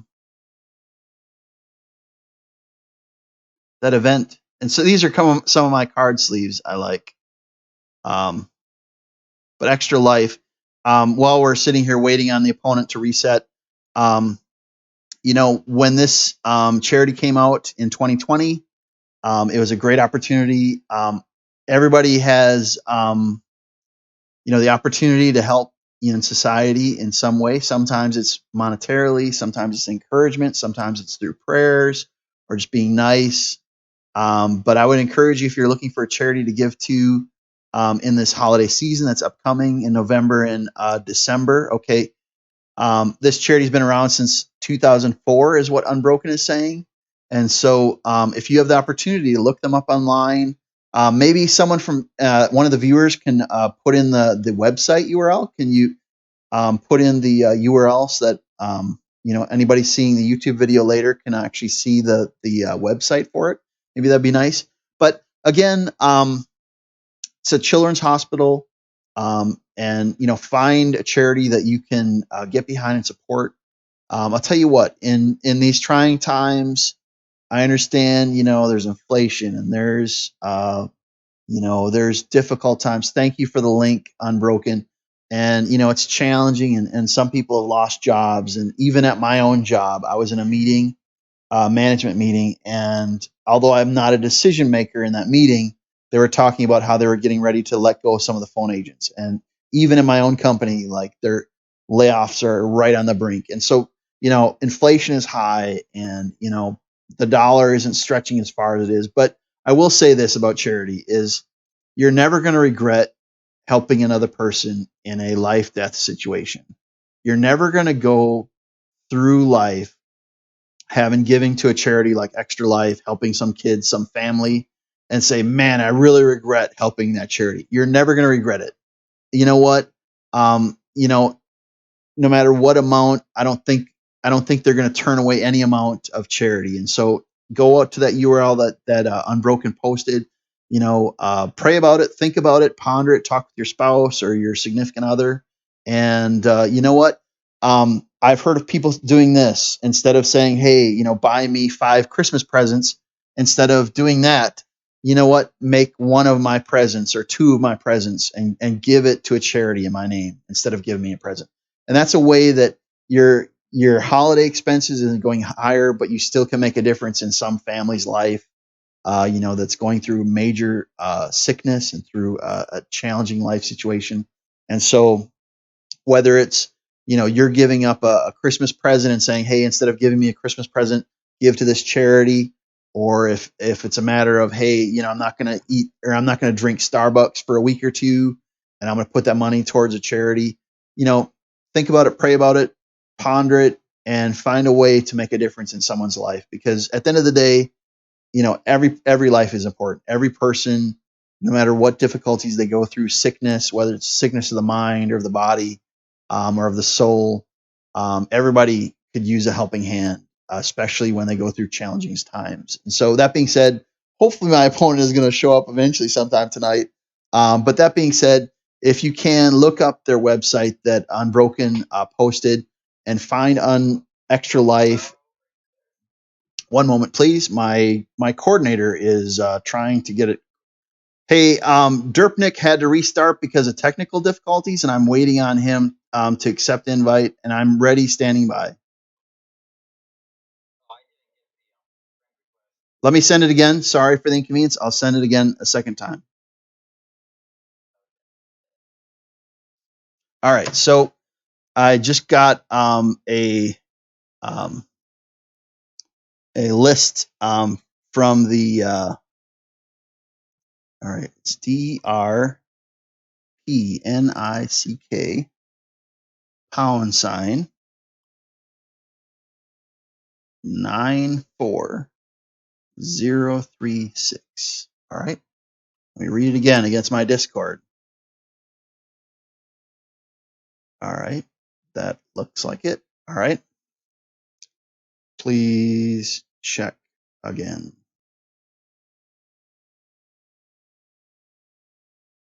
Yeah, I've helped in soup kitchens and recycling places, and also worked at food bank. Yeah, Lige, I remember.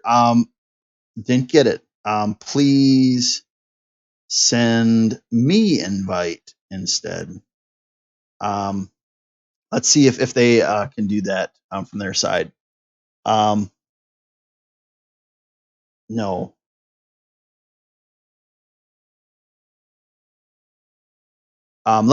I'm still trying to coordinate with my teammate here. Let me take a picture here. 150 hours. Yeah, that's good.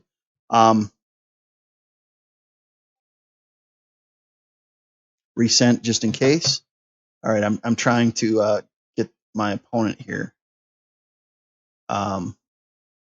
CDC. Let me take a picture and send it to him. All right, hold on 1 second, please. All right, let me send. We're trying to muscle through this tournament, and we should have gotten all the connections ahead of the tournament, but let me send it here. But yeah, I actually when I was visiting family, a while ago, I helped with, I believe it was called the Ronald McDonald House. Is that anything to do with McDonald's, like the fast food place? I don't know. I have no idea, but it was like a food kitchen there in the Memphis area. And all right, yeah, I spelt it the same. Okay.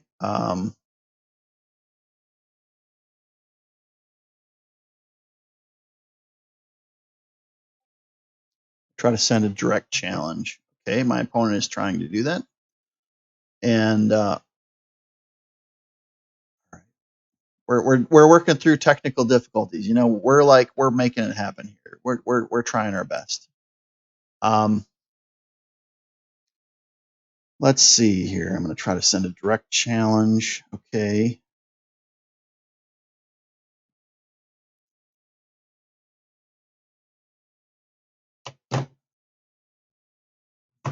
Oops. No.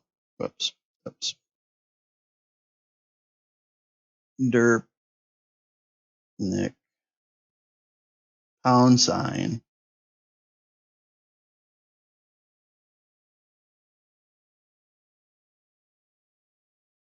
94036.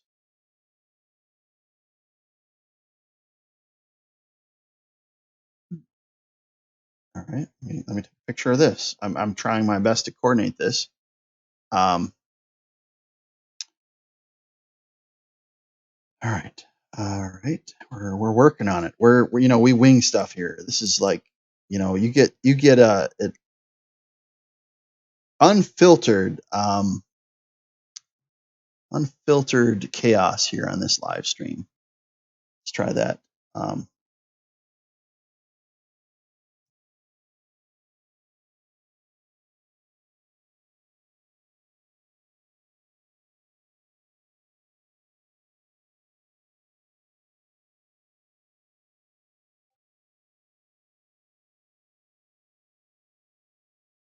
Oh.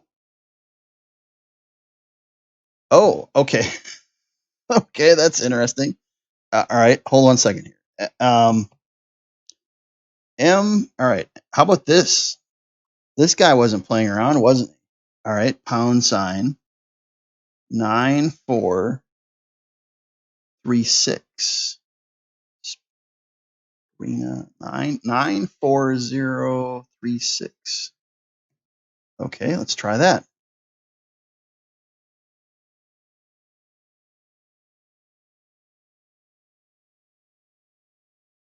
Oh, I heard something. I heard something. What did something happen? Did something happen? Yes, there we go. Okay. All right. Here we go. Sorry about that.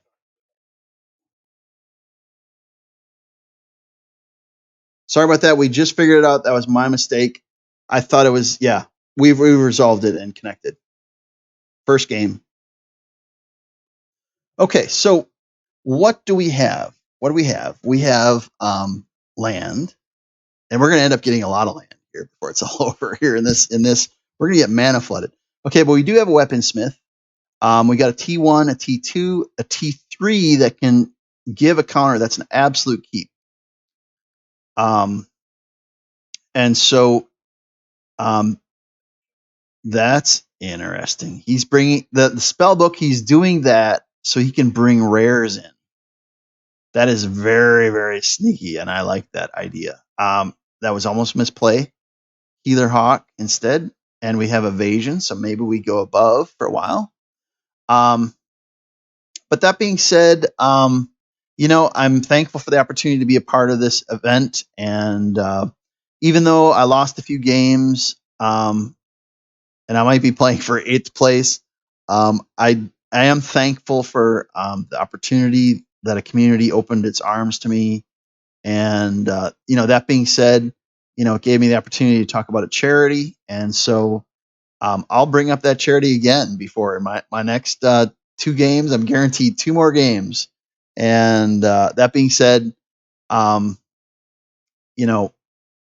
let's see what we got here. What do I want to do? Let's bring in. Oh, let's bring in the mayor, and we're going to cycle it, right? We're going to cycle it. Yep. And then we're going to bring that there, right? And let's, it's a 1 at this point. So let's bring in slow land. Let's bring in slow land. Loop. There we go. And let's go over the top. Okay, now we have ground dominance. But here's the deal. They're running what appears to be potentially mono blue. And so I have to be careful because they may start. Okay, there we're starting. He's probably loading in rares. Okay, actually, before the tournament, I had been pondering about bringing in some spellbook cards, but not knowing what core I would be given, I decided against that possibility. But he's definitely, this particular pilot is going to be bringing in rare cards that are vehicles, and so it's not a horrible thing, but it's something that we're going to have to kind of monitor. He's tapped out, so he can't stop me, right? That's coming into the field. And that being said, I can't do anything. Yeah, you're talking mine or his. I know mine's unconventional. That's just due to inexperience. Yeah, the vehicles. All right, and so I'm buffing. Next turn, he's gonna have to do something, and he can't swing, right? Because all right, he's gonna try to bring in more vehicles.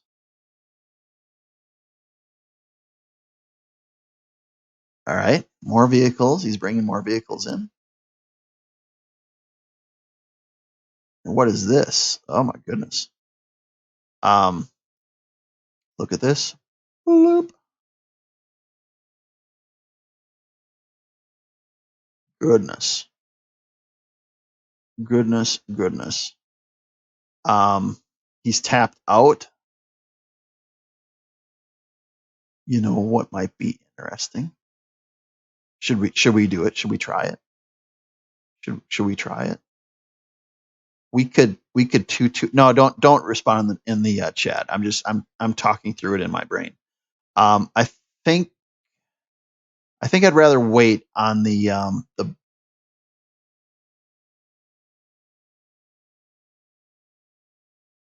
you know what?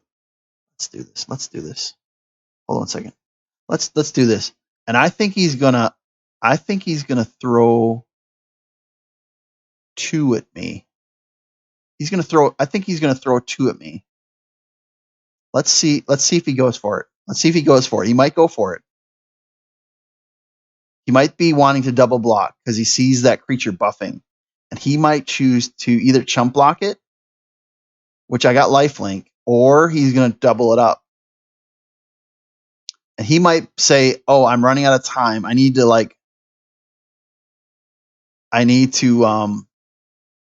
double it up."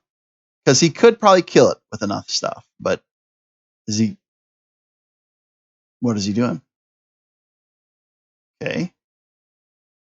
Okay. Let's see. What is he going to do? What is he doing? What is he thinking?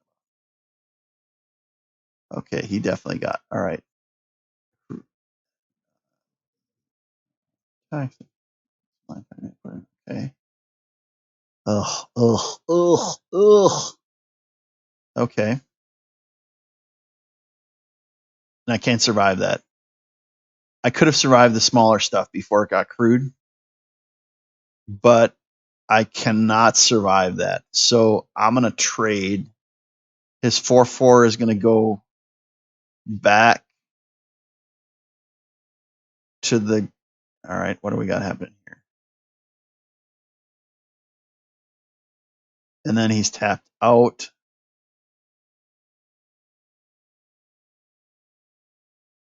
I actually could have. How could I have lived through that? He had 9. He had 9 damage, and this only works. This only works. It would have been a 2/2, which meant that would have been 8/8, and he had 9 damage on it. I did not have indestructible because it's not an enchantment creature. I would not have survived that. I don't believe, unless my math was off. I didn't have any other solutions in the hand though. I had the weaponsmith, and he's resigned. Interesting. So 16 to 30. 16 to 30. Okay.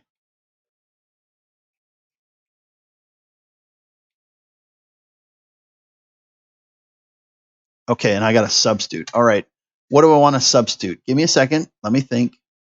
That I think we're going to do that. Let's bring out one of the barons. We're going to bring in 2. No, can I do that?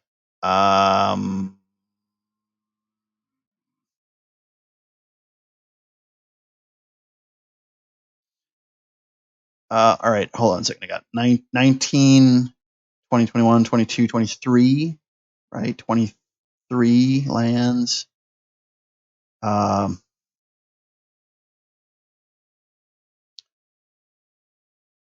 gonna bring in that. We're gonna shred another one of the statues.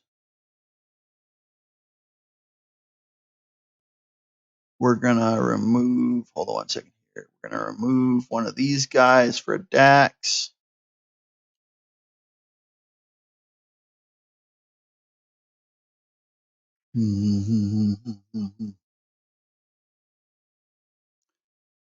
That's all right. So I substituted what? 4 cards. Yeah. So 1, 2, 3, 4.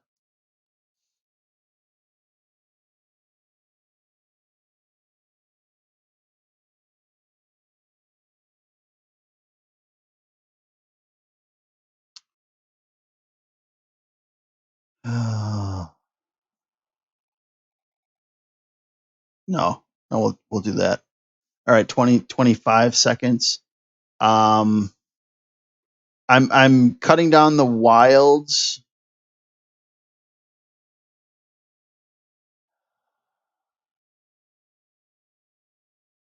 No, I don't want to. I don't want to roll that dice. We'll see. We'll see what happens. Now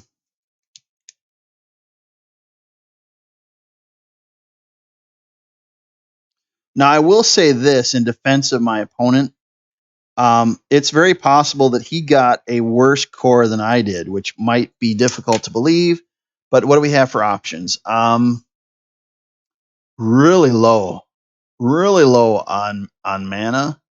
We got a T1, T1, T1, T2, T3. It's scaling, and I think land will come to us. I think we're gonna keep, and we're gonna roll the dice that it curves properly. That is a risk. I would have liked if we had two. Now, never mind. We got what we needed. I'm not worried about that. I am not worried about that at all.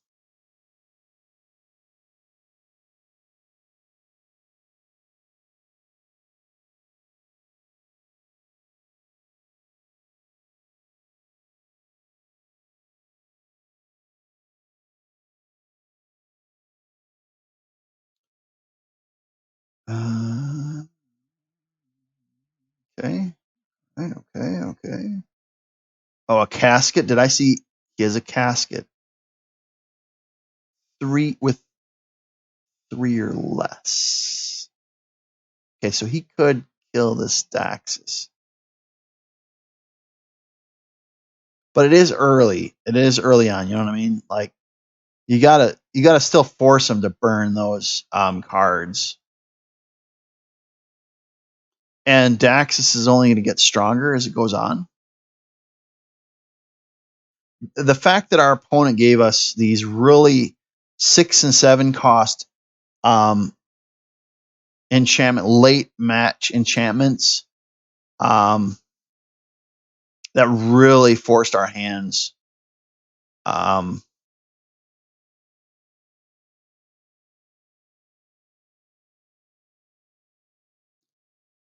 I think we bring this in for life, and let's bring in slow land. We need to keep blessing for like later. Okay, we got blue.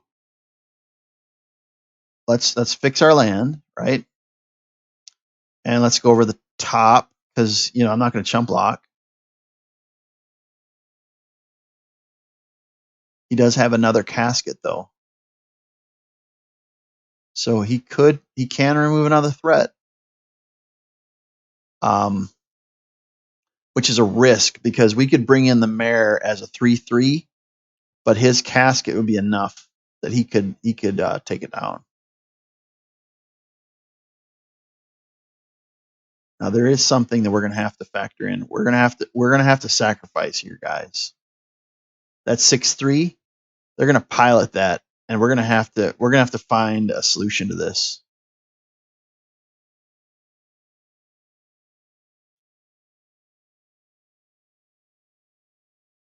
Yeah, I'm getting the cringes from that 6/3, but we have a banishing light, so we have an option. Let me think about this. We don't have a creature to build. We don't have a creature to build off of a platform card we don't have yet. That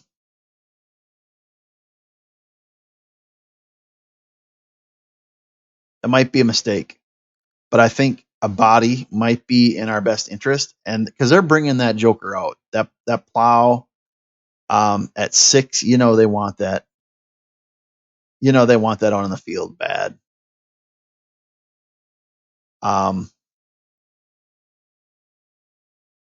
gonna hold.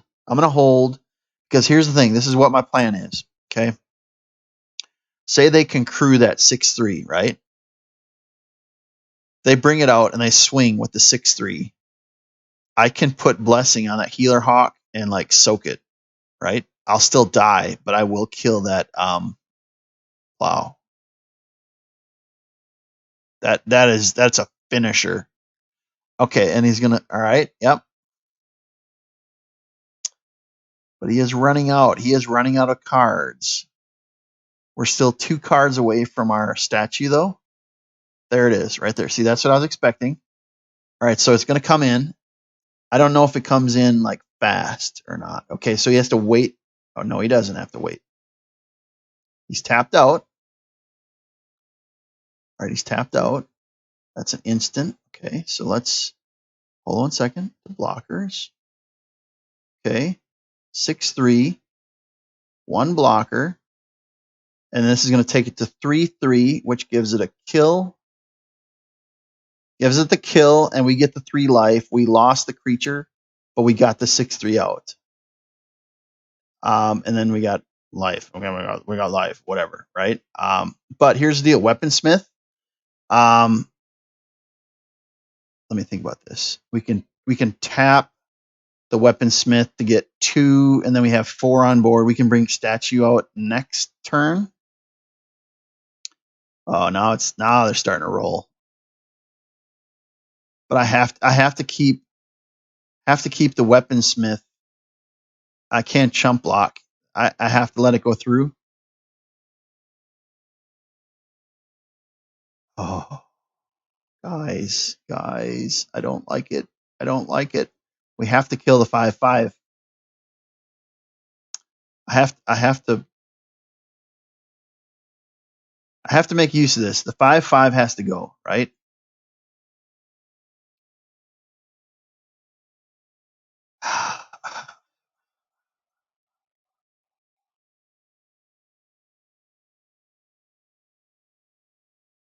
We can go for the draw. We're getting one life. Oh, what do we do? My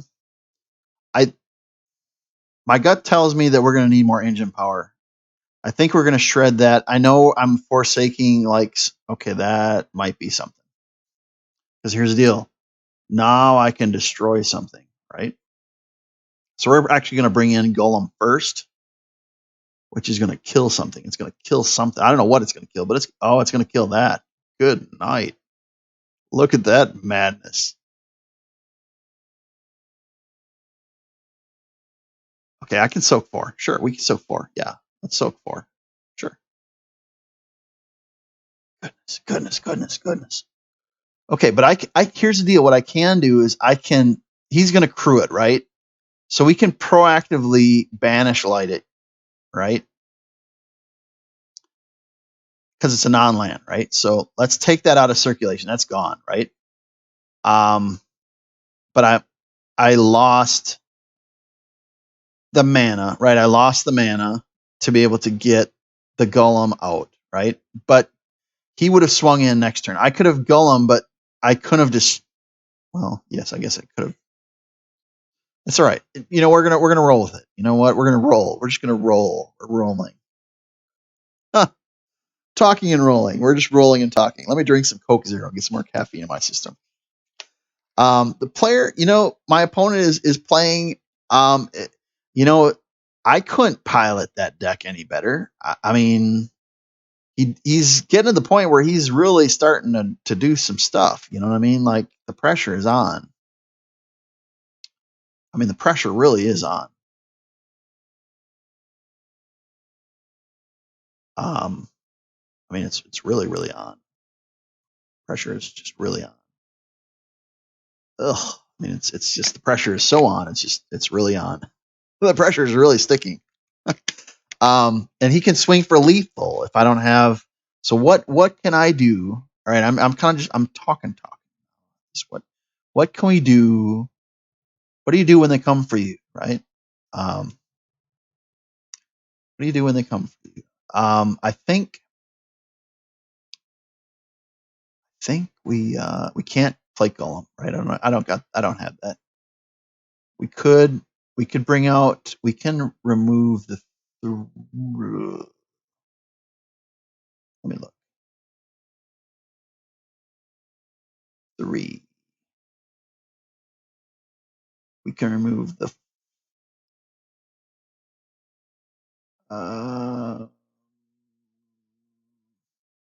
No, let's remove this.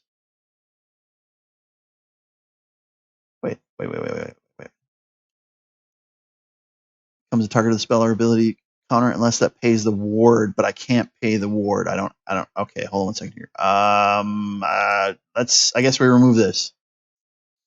I couldn't cancel out. I didn't have enough for the ward cost. That was potentially a misplay. It would have been nice if I could have removed the automaton or automaton, because then he wouldn't have had the crew power, right? But I think that weaponsmith is going to have to soak next turn. I think he's going to have to soak it. Because right now, unless he plays, okay, so what is he going to play? He's going to play something. That ward, if that ward wouldn't have been there, I could have destroyed that. And now he's going for another. He's going for more spellbook, and he has the land for next turn. He can wait. He can wait this game out. He can win through attrition. And he has one card. He's playing white, so he could potentially have a buff card. I don't know. I don't have any answers to this. I don't have an answer to this. I don't have enough mana to run the golem next turn and destroy anything.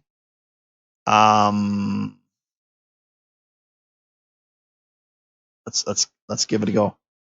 Okay. Let's get close. Get close. I'm not liking it. Okay, we got something. What do we got? Okay.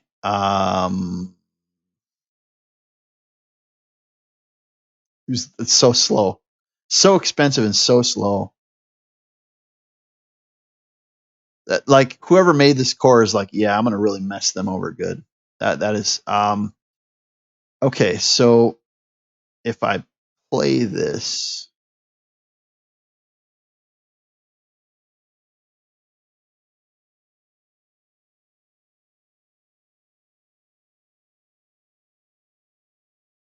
okay, I got 5, 7, and I won't have enough to pay the ward.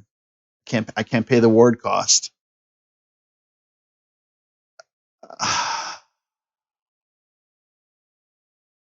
I don't have I don't have enough.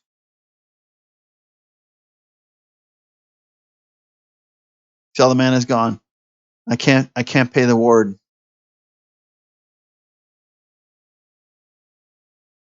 I mean, I get a body, so I could potentially trade 3 to 3.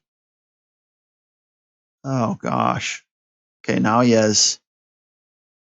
Oh gosh, look at this.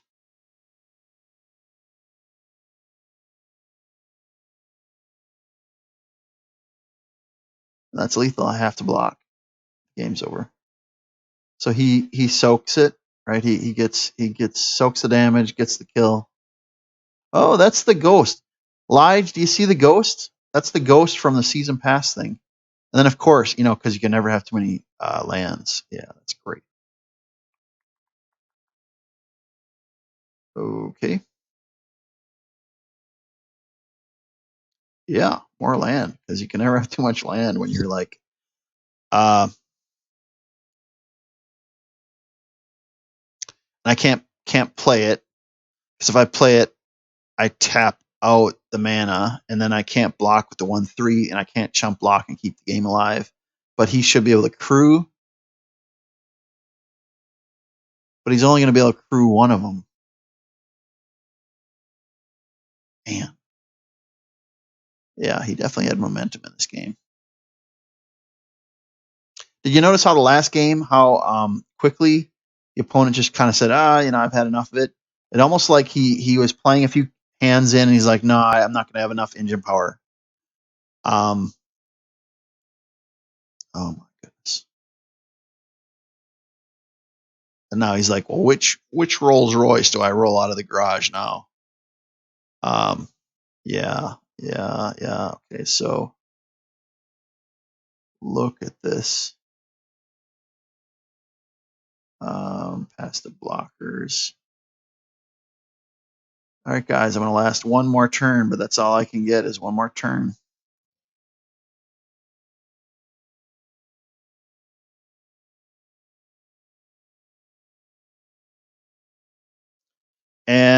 Let me record it. It is. Let's put a body out there. We're going to give it our best go to the very end. Comes in slow. He's going to have lethal. He's going to swing with everything, and then the 1 and the 1 are going to swing through, and I'm going to lose -1 to 21.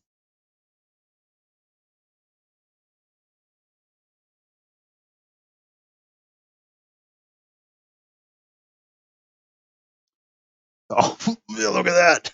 Ah, yeah, you hear the little engine revving, rim. Oh goodness! If you're just joining us, I'm in the middle of an Artisan tournament. I am the dedicated sacrificial lamb, and -11 to 21, tied up 1 game to 1 game. I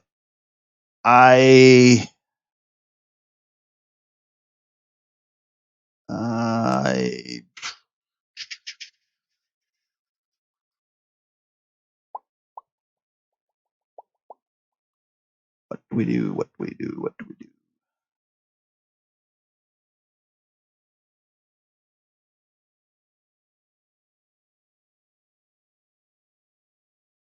I'm not sure at this point.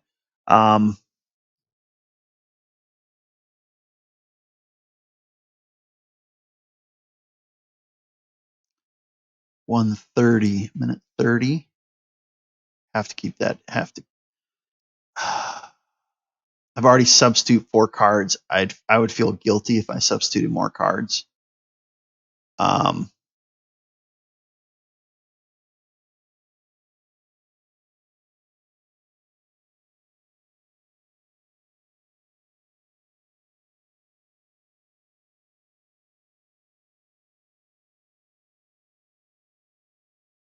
Okay, I think we're gonna remove one of these. Bring in the Radiant Grace.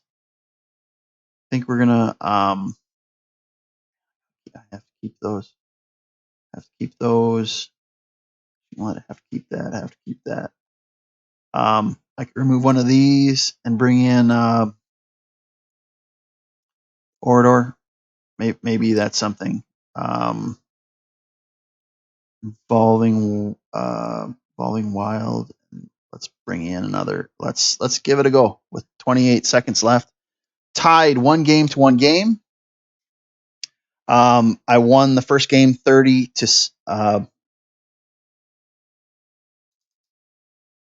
16. He forfeited in the first game. And then the second game was I lost -11 health to his 21. Tied 1 match, best of 3.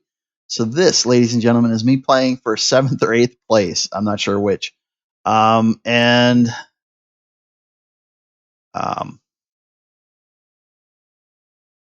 let's play first. Okay. Wow, we got lots of land. We got a T2, a T2, and a T3 that has a counter that I can put onto the T2. It's a keep.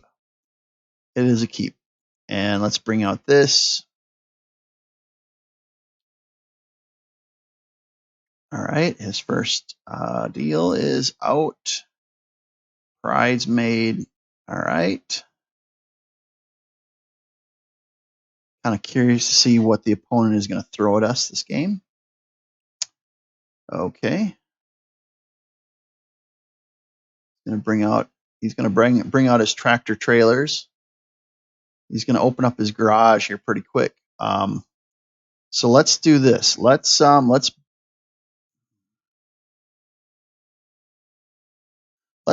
bring in Baron slow, which will bring it to a 3/3.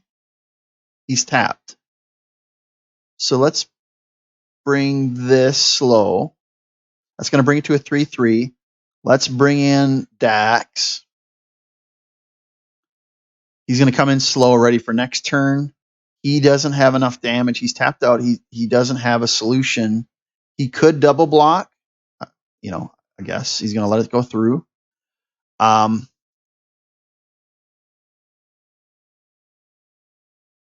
Okay, 2/2.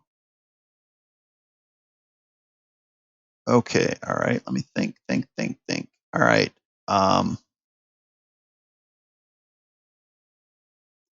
He's probably going to have a lot of these options.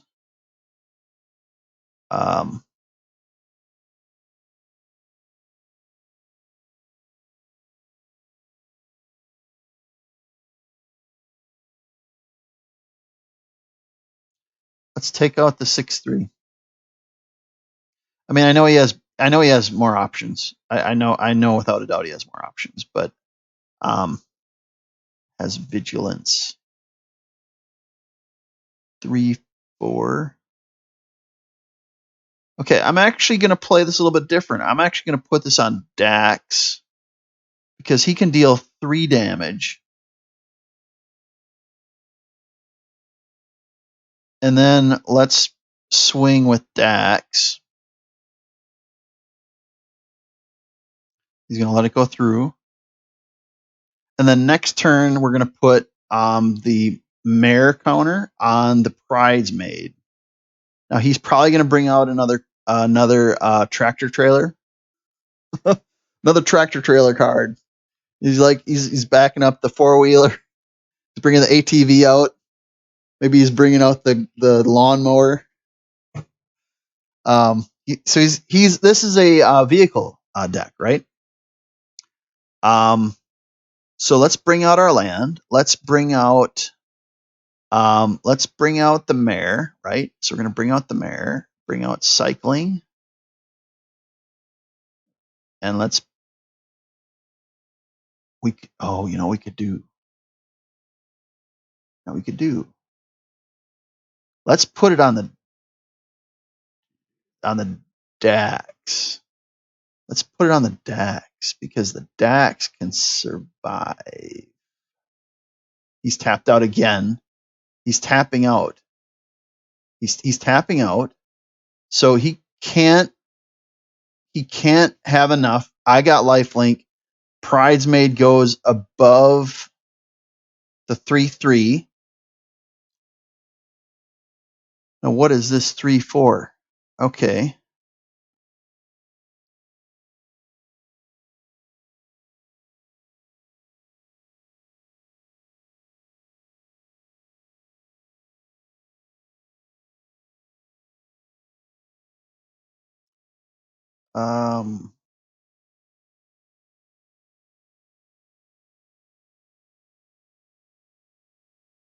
Okay, I guess we pay that.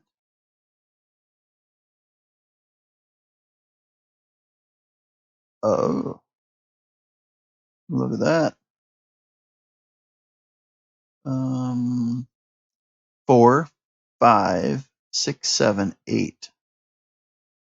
But if he did, would he sacrifice his entire field? Would he be willing to sacrifice his entire field? So let me count this: 1, 2, 3, 4, 5, 6, 7, 8. He'd need to put his entire field out. But I'd only be able to kill. I wouldn't be able to kill the 4-4. So tempting. And you know what? At this point in time, what do we got to lose? What do we got to lose? Like, we're gonna lose 8th place. So I can't. Okay, whenever we. Okay. Yep. Okay. So discard. Okay. Let's. And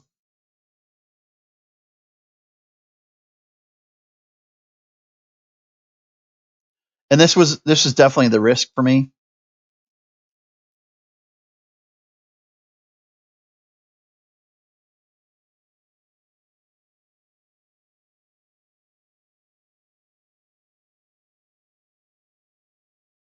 Lots and lots of risk. Just lots of risk. If you're just joining us, we're in the middle of an Artisan tournament. I am the designated sacrificial lamb. I am competing for 8th place. I'm sorry, there's only 7 players, so I'm competing for 7th place. And we're still having fun. Let's see what we got. What do we got? What do we got happening here? We got up to 7-7. 7-7. Goodness. Let's bring Let's bring the Baird back, right? Let's bring that back. So then it's going to come back as a flyer, right? You got to give me the option. I get to pick the creature. Arena, I pick the creature. Okay, let's bring that back. And we've been talking about. Let me see. All right, no, he would again trade. He would again trade, but goodness.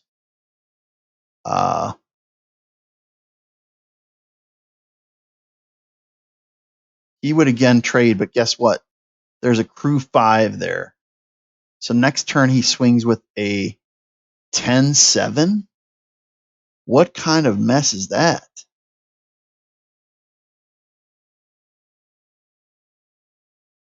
I'm tapped out. This could be a mistake, but I'm going to hold.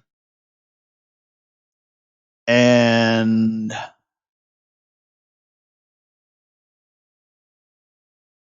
he's going to do the 7-7. He's going to do the 7-7. He was just waiting on that for his turn. Okay, that lost the game right there, guys. I lost the game with that. That is a loss. I should have swung when I had my chance. That was a misplay. A misplay indeed.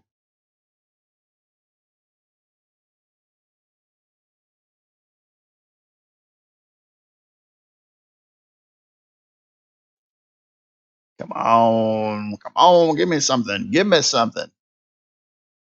So he still has that tractor trailer. See the tractor trailer? He's bringing out ATVs. He's bringing out semis, Yugos, Toyotas. I mean, he's rolling out every vehicle out of his garage he can find. He's even going to the junkyard and finding like vehicles to bring into this game. This opponent, they are really, really pressing hard.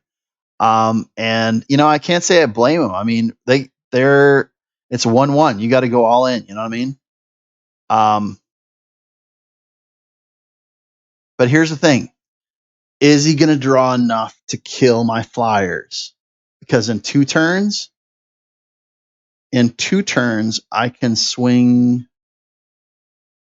All right, let's see what he's going to do. What is he going to do? What does he have? All right, all right, all right. Yeah, yeah, yeah. He's thinking about it. What is he going to do? And he resigns. 8-23. Good game. Good game, opponent. And wow. Huh. Wow. Right. Let me send him a good game. Good game.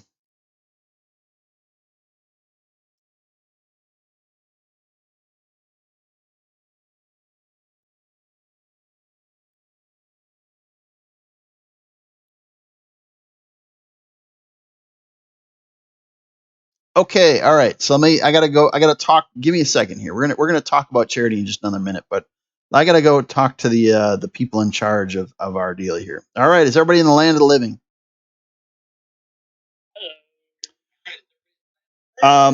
Okay, so I just finished up the best of 3, and through the graciousness of my opponent, I somehow managed to win 2 of the 3 games.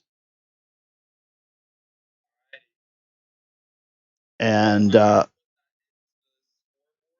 my peer was a very gracious opponent. They played well, but they had a very unique deck.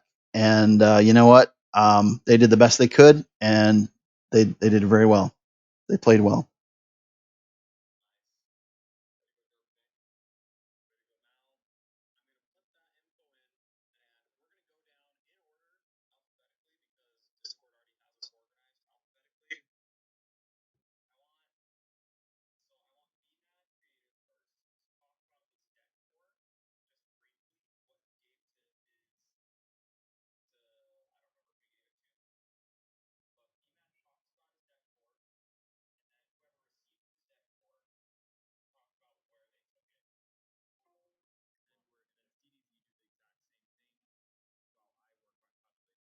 All right. Just an FYI, I brought my live stream on, so they are now listening to the after tournament commentary. So please carry on. And again, congratulations to everybody who has won.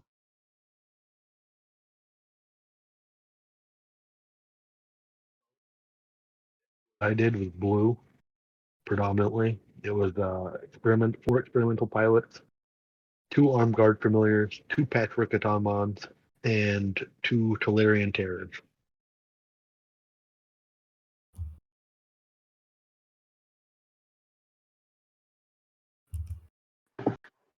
And what were you expecting him to do with that? What sort of deck were you expecting that? Like, what sort of deck were you hoping I figured it left a lot of openings for it because 2 of them were equipment creatures. There was a lot of the ability to pull out more artifacts that were vehicles. So he had a lot of just different options, but it was mostly for the ward.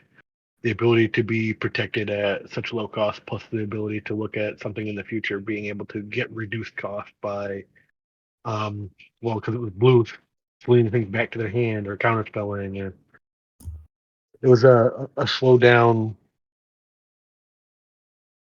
with like ward. Really something simple and basic that they could work around. Because I mean, it's only 10 cards. You have 30 others to put in. Derpnik, what'd you do with the deck? I ended up doing kind of an Infinity vehicle hybrid deck where I was playing a bunch of artifact synergies like Ingenious Mist and Boundary Inspector and Reality Heist to build around artifacts. And then I also had a bit of vehicle subscene with Prodigy's Prototype and Colossal Plow in order to get some vehicles out in order to get that benefit from Experimental Pilot.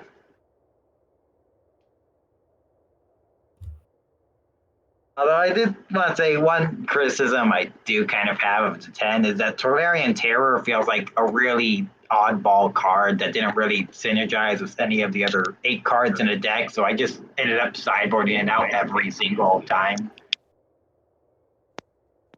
I can definitely see that happening. I'm not sure that it fit the theme of the deck that much either. CDZ, what deck list did you come up? What deck core did you make, and what were you thinking with it?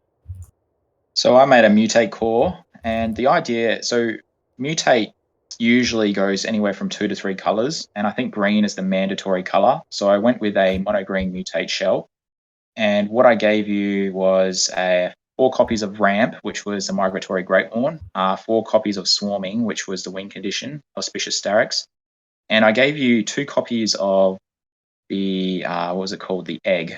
What was the egg one called? The creature that you stack on. Anyway, Mysterious Egg. Yeah, that's the one. Mysterious Egg. So Mysterious Egg as the base creature to mutate onto. If I was being and basically that was just a sort of a tribal synergistic idea. Otherwise, if I was just being helpful, I would have given the Paradise Druid as a base creature, but I figured that would probably be a bit too obvious. Now, the idea of giving the green shell is that you can splash other colors into it, and you've got a lot of options when it comes to mutate, so it really encourages creativity in that space, but also at the same time, you're allowing for it's pretty easy to build because you just type mutate into the search, and then you just look at what creatures you like, and you think, how do I want to play this deck?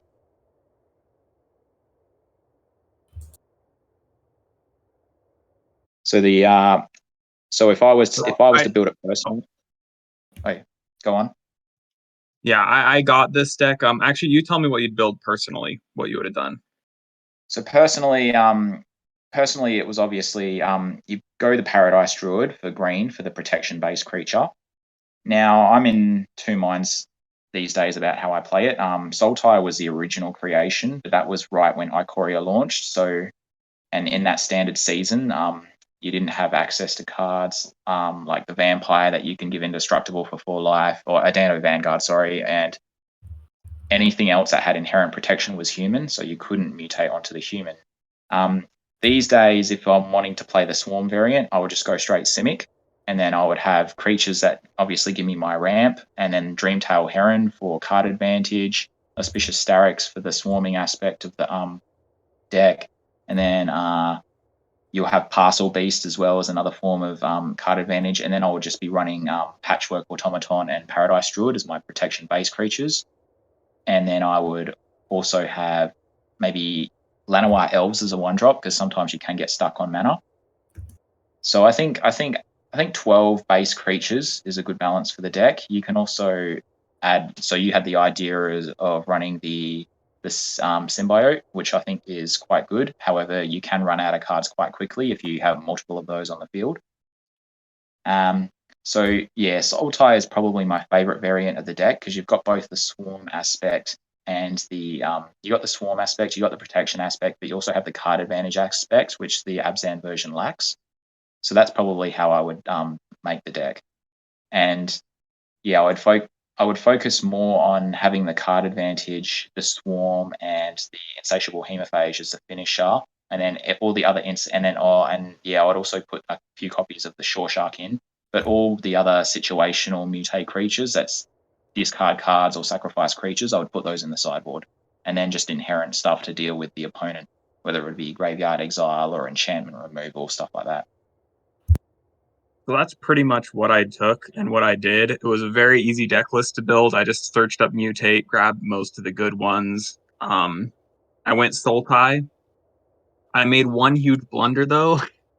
I added as a base creature Experimental Pilot, because I thought, it has Ward 2. However, Experimental Pilot is a human, so you cannot mutate onto it.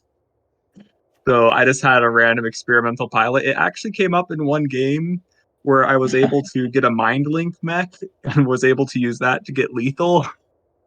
But it was definitely a blunder on my part to have added that to the deck. Yeah. All right, Derpnik, what was your deck core and who did you give it to?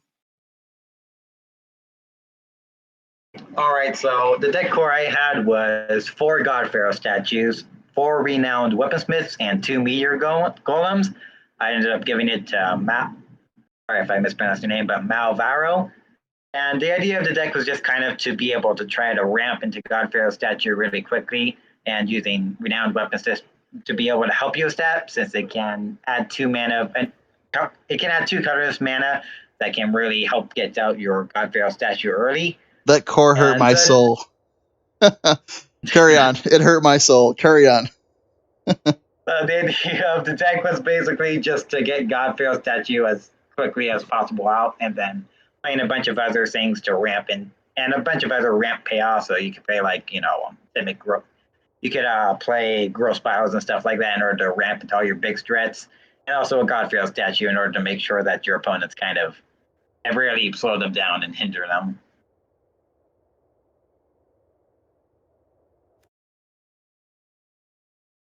And who got the deck list? Malvaro? Yes. How did it go? How was deck building with that deck core? I will say this. Before the tournament, I was talking with Elijah, and I said, I hope I don't get a blue core. I really hope, because I am horrible at blue. And of course, my wonderful peer gave me 4 of the renowned weaponsmith and 4 of the God Pharaoh statues, and then 2 of the meteor golems. Now, I will say this. I got the meteor golems a time or two, but I was hoping for like white, and when it didn't come to me, I scrapped black. I went with almost all white mono, just splashing blue. But being so inexperienced and not having all these cards memorized, the 15-minute deck builds stage was really, really challenging to me. My sideboard could have been a lot better. I will say that I even made a goof up with my dual lands. I was, it was my own bad. I mean, no one, to blame but myself. But, I messed up, and I kept the Skuro Barons in. Thankfully, it gave life, which did help in some. But my deck was, I didn't rely on the golems or the statue or the weaponsmith. I basically ignored it. In some cases, when I mulliganed, and just scrapped it out. And my deck design, I focused on a Johnny Pridesmaid, and the Unicorn. For when they gain life, it buffs. And then I loaded in Healer Hawk early on, and then some of my answers would have been Swift Response for creature destructions. In some cases, I got a lot of value, out of a card where I could do Banished Light and just remove some of my opponent's options. I got a lot of value out of those cards. And then in some cases, I was able to get a Splendor Mare counter cycling counter onto one of my engine pieces, and that was helpful. And then in some cases, I was able to get a Skyline Savior in to bounce one of my foundation creatures back off the field and then on the field as a flyer. And so I didn't expect to be very high in this tournament, but I will say the first Artisan game I ever played was like 3 days ago, and so I had to learn a lot. My learning curve was like really, really steep, but I thoroughly enjoyed it. And I'll stop talking because there's a lot of other people left to talk. There's a few other people to talk. So I thoroughly enjoyed the opportunity to be in this tournament, and I hope that I didn't embarrass everybody. That we had fun. Yeah. Well, thanks for joining us, because Malvaro, you actually get to keep talking. Oh, do I? What was your deck core that you gave someone? Oh, yes. What did I give? Well, let me see. I'm looking at Discord, and I gave MTG Budget Brew. I gave him a recommendation from Lige. I had a different idea, and Lige is like, "No, you should try this." And I'm always open to ideas, right? Because the core, no one can manipulate that, right? Once it's in the hand of the player, they can make it as good or bad as their imagination, right? But I gave him 3 of the Leeching Slivers, 4 of the Sentinel Slivers, 3 Swift Responses. And the logic behind that was, if he decided to go Slivers, you know what? It's tribal. I mean, you could synergize with it. If you decided to just ignore the Slivers, it would just be bodies. Competent, not great, but competent bodies. And then giving him the 3 Swift Responses gave him answers to problems. And so it's in my 2 favorite colors, black and white. And so my thoughts were, with those numbers, he could either choose to ignore the Slivers or build around them. And either way, he'd have the flexibility of being in white, which would give you the most answers for prison spells or some of the destroy tapped creature spells. And I was tempted to do like 1 card of 10 different cards just to really mess someone up, but I thought, no, I can't do that. Karma would get me bad. It already got me bad enough with the statue and the golem, but that was my logic. I wanted to give them something they could build around or ignore and just use as chump pieces. Budget Brew, did you feel like that's what you got? That would have been a really good idea. Lige, I want to cause physical body harm to. Lige is listening, and maybe some other time. Oh my god, the slivers. So I saw slivers and I was like, all right. I didn't think about scrapping the black slivers. So I ran with slivers, and oh my god, that must have cost me 25 wild cards, maybe more.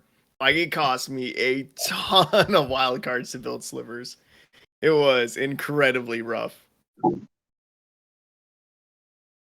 But the deck overall, I posted the deck list right into in our content creators. I definitely would have made some changes after having played it, but overall it wasn't that bad. Round 1, game 1, I managed to squeak by, but then I got destroyed by the Angels. So that was unfortunate by CDZ. And 2, I had the bye, so I didn't get to see any more about the deck's performance. 3, I did pretty well against BMAD's deck. So I mean, it was all right. I somehow managed to make it work a little bit. Alrighty. Morbid Mind, what was your deck core? Hello. So my deck core was 4 Tolarian Terrors, 4 Vile Manifestations, and 2 Lazotep Chancellors. which means it's going pretty much in the cycling direction, and all cards of the core interact with it. So you will cycle instants and sorceries to lower the cost of Tolarian Terror. You have cycling, so your Vile manifestation will be like a 10-4, and whenever you cycle, you can pay 1 to amass 2, which is really good. So now there are some ways to go about the deck. I thought it would be perfect as a control core. Like, you have a lot of cycling, you have counter spells, you have tons of removal, and then you just have a big Tolarian Terror, maybe more, to finish the game.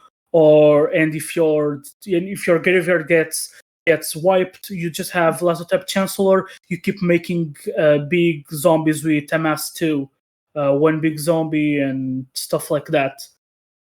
Or you could probably go an aggro or tempo build, trying to get as many draws as possible.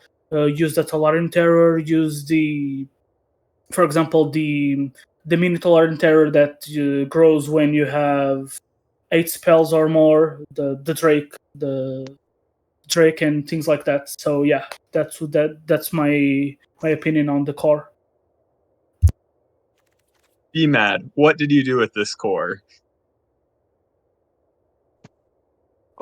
Ate it pretty heavy.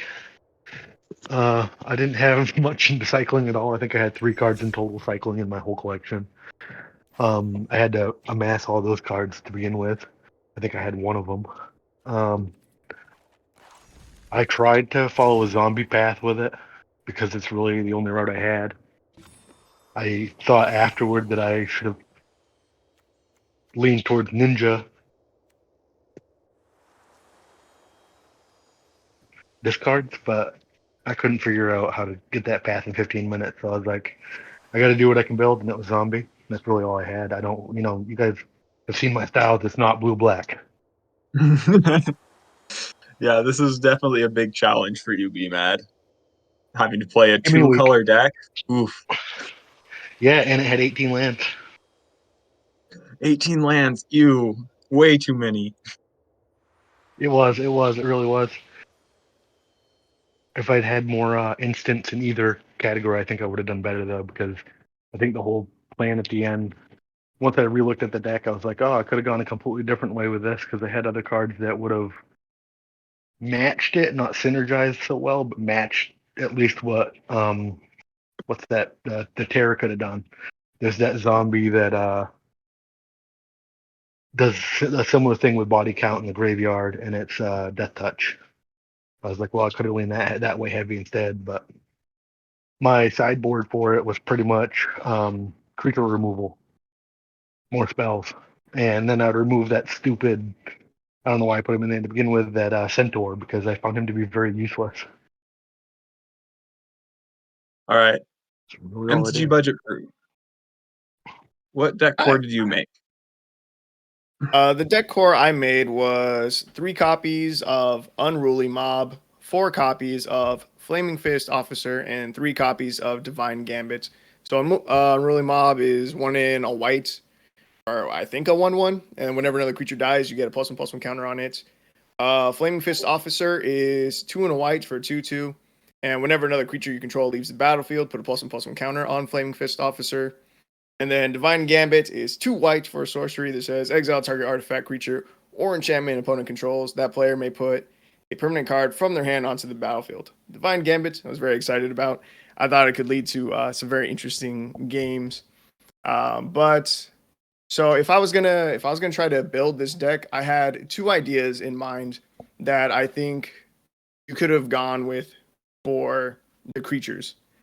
So I thought of like Soul Herder. You could go in an Azorius route and then run Soul Herder, because Flaming Fist Officer says whenever another creature you control leaves the battlefield. So you could use Soul Herder to flicker some creatures. At your end step, maybe flicker like Spirited Companions, get a bunch of extra draw that way, also buffing up the Flaming Fist Officer. Unruly Mob probably would have been fine, just chilling. Creatures die, it happens in matches. There's almost no chance that it wouldn't get bigger. But another idea I did have for the deck as well was Orzhov Sacrifice. That is Well, yeah, I won't get into that too much. Yeah, Orzhov's Sacrifice was another idea I had. Morbid Mind, what did you do with the deck?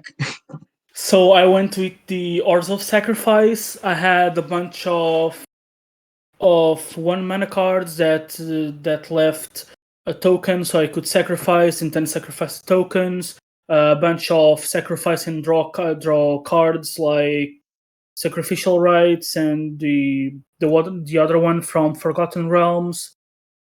So Divine Gambit, I used it once against my opponent.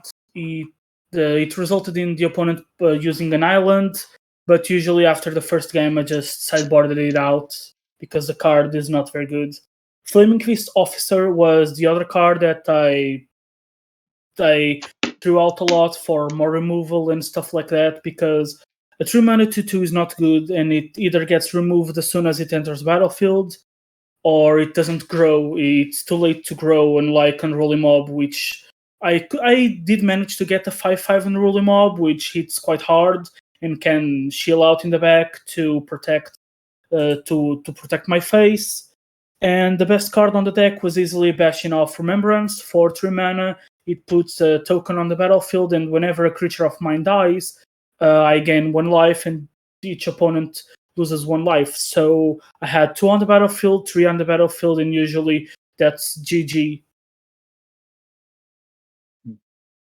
Yeah. And lastly, my deck core, I wanted to build an Orzhov bounce deck with things like Trial of Ambition and Bastion of Remembrance. I sent a deck list though that was kind of deceitful. I thought I sent 8 angels that have the ability when they enter the battlefield return a permanent to your hand, and then 2 copies of Rampage of the Valkyries. And the goal here was I was thinking, oh, I'm going to trick them into playing Angels, and Angels is such a bad deck. Angels is going to be such a bad deck because there's no good Angels at common and uncommon. So if I get my deck list, I can make the Orzhov bounce deck. If they get the deck list, they're going to try and make Angels and fail. And so I sent that to CDZ. Yeah, no, famous last words, eh? Yep. Yeah.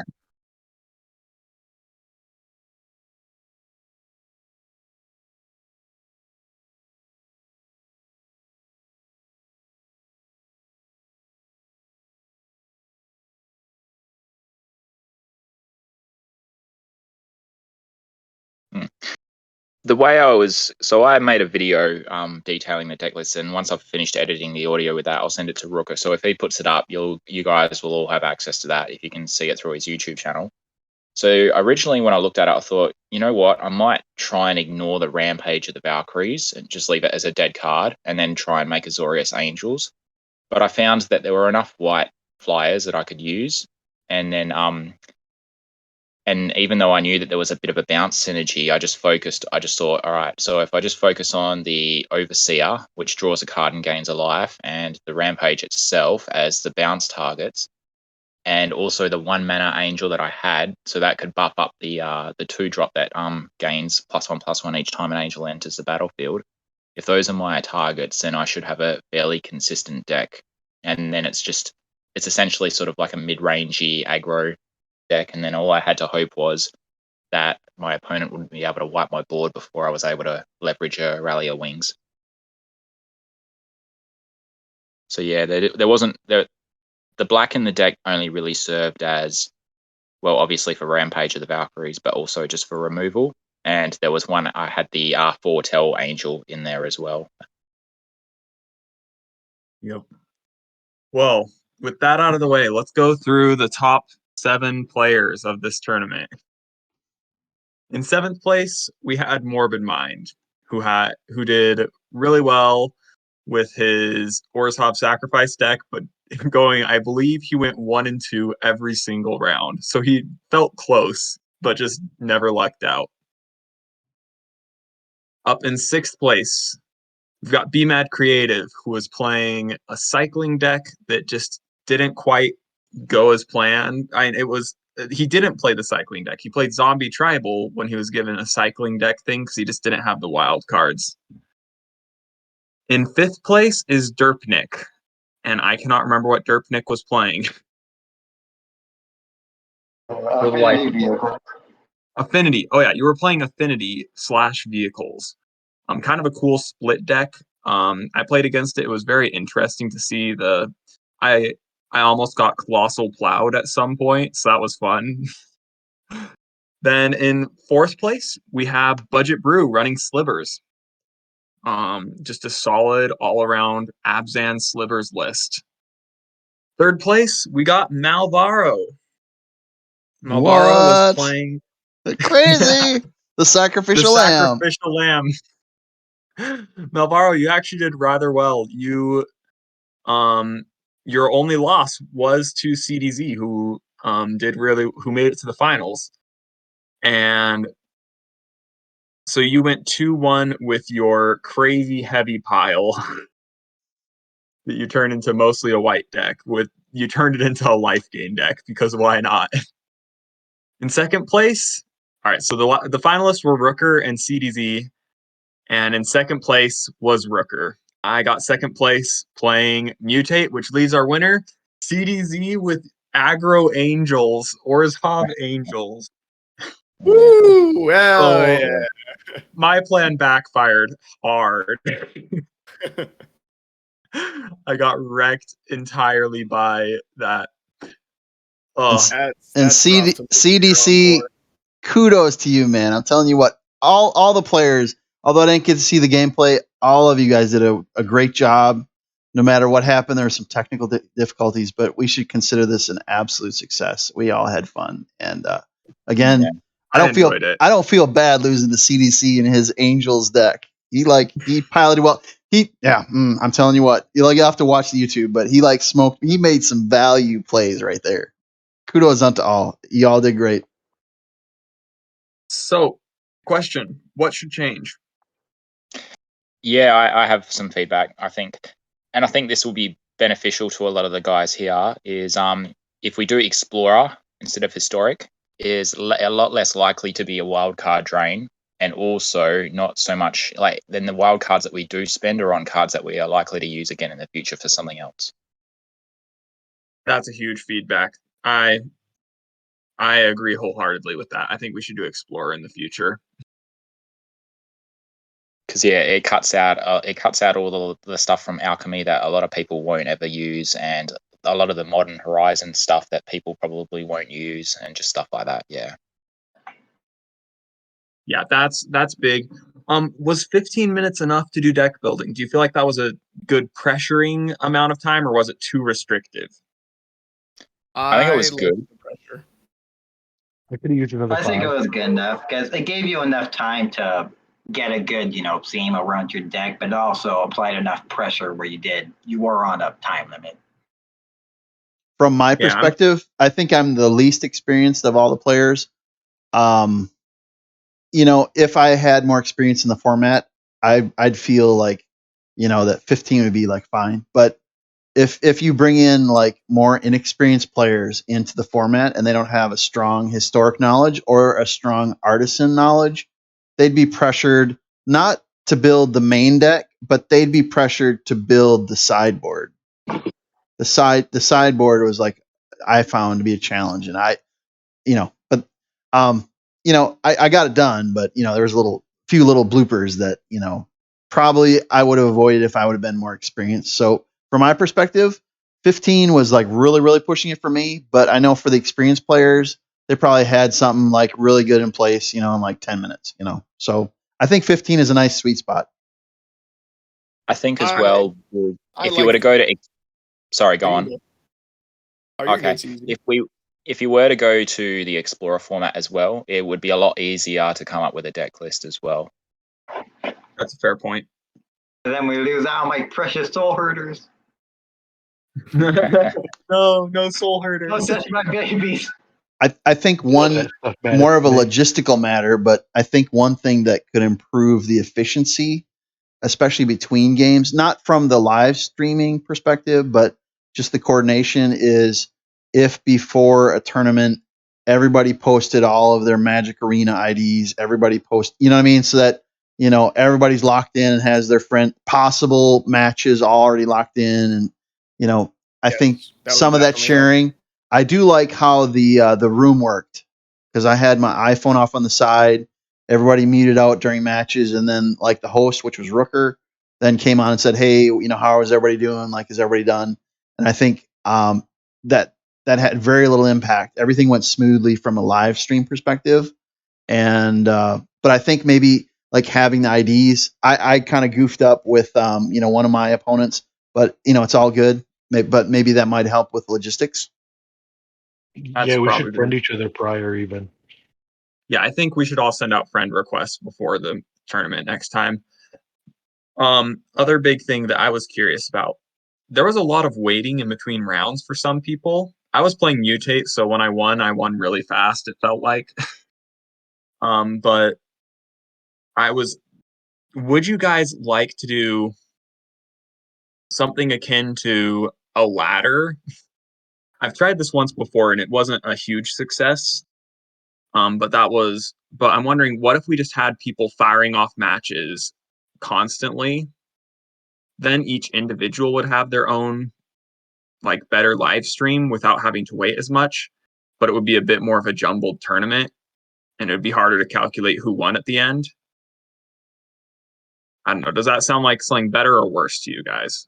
I think it was fine the way we had it. I was just playing some matches in between. Like I had a bye round for round 2, right? So I was just playing matches, and I mean that wasn't that terrible.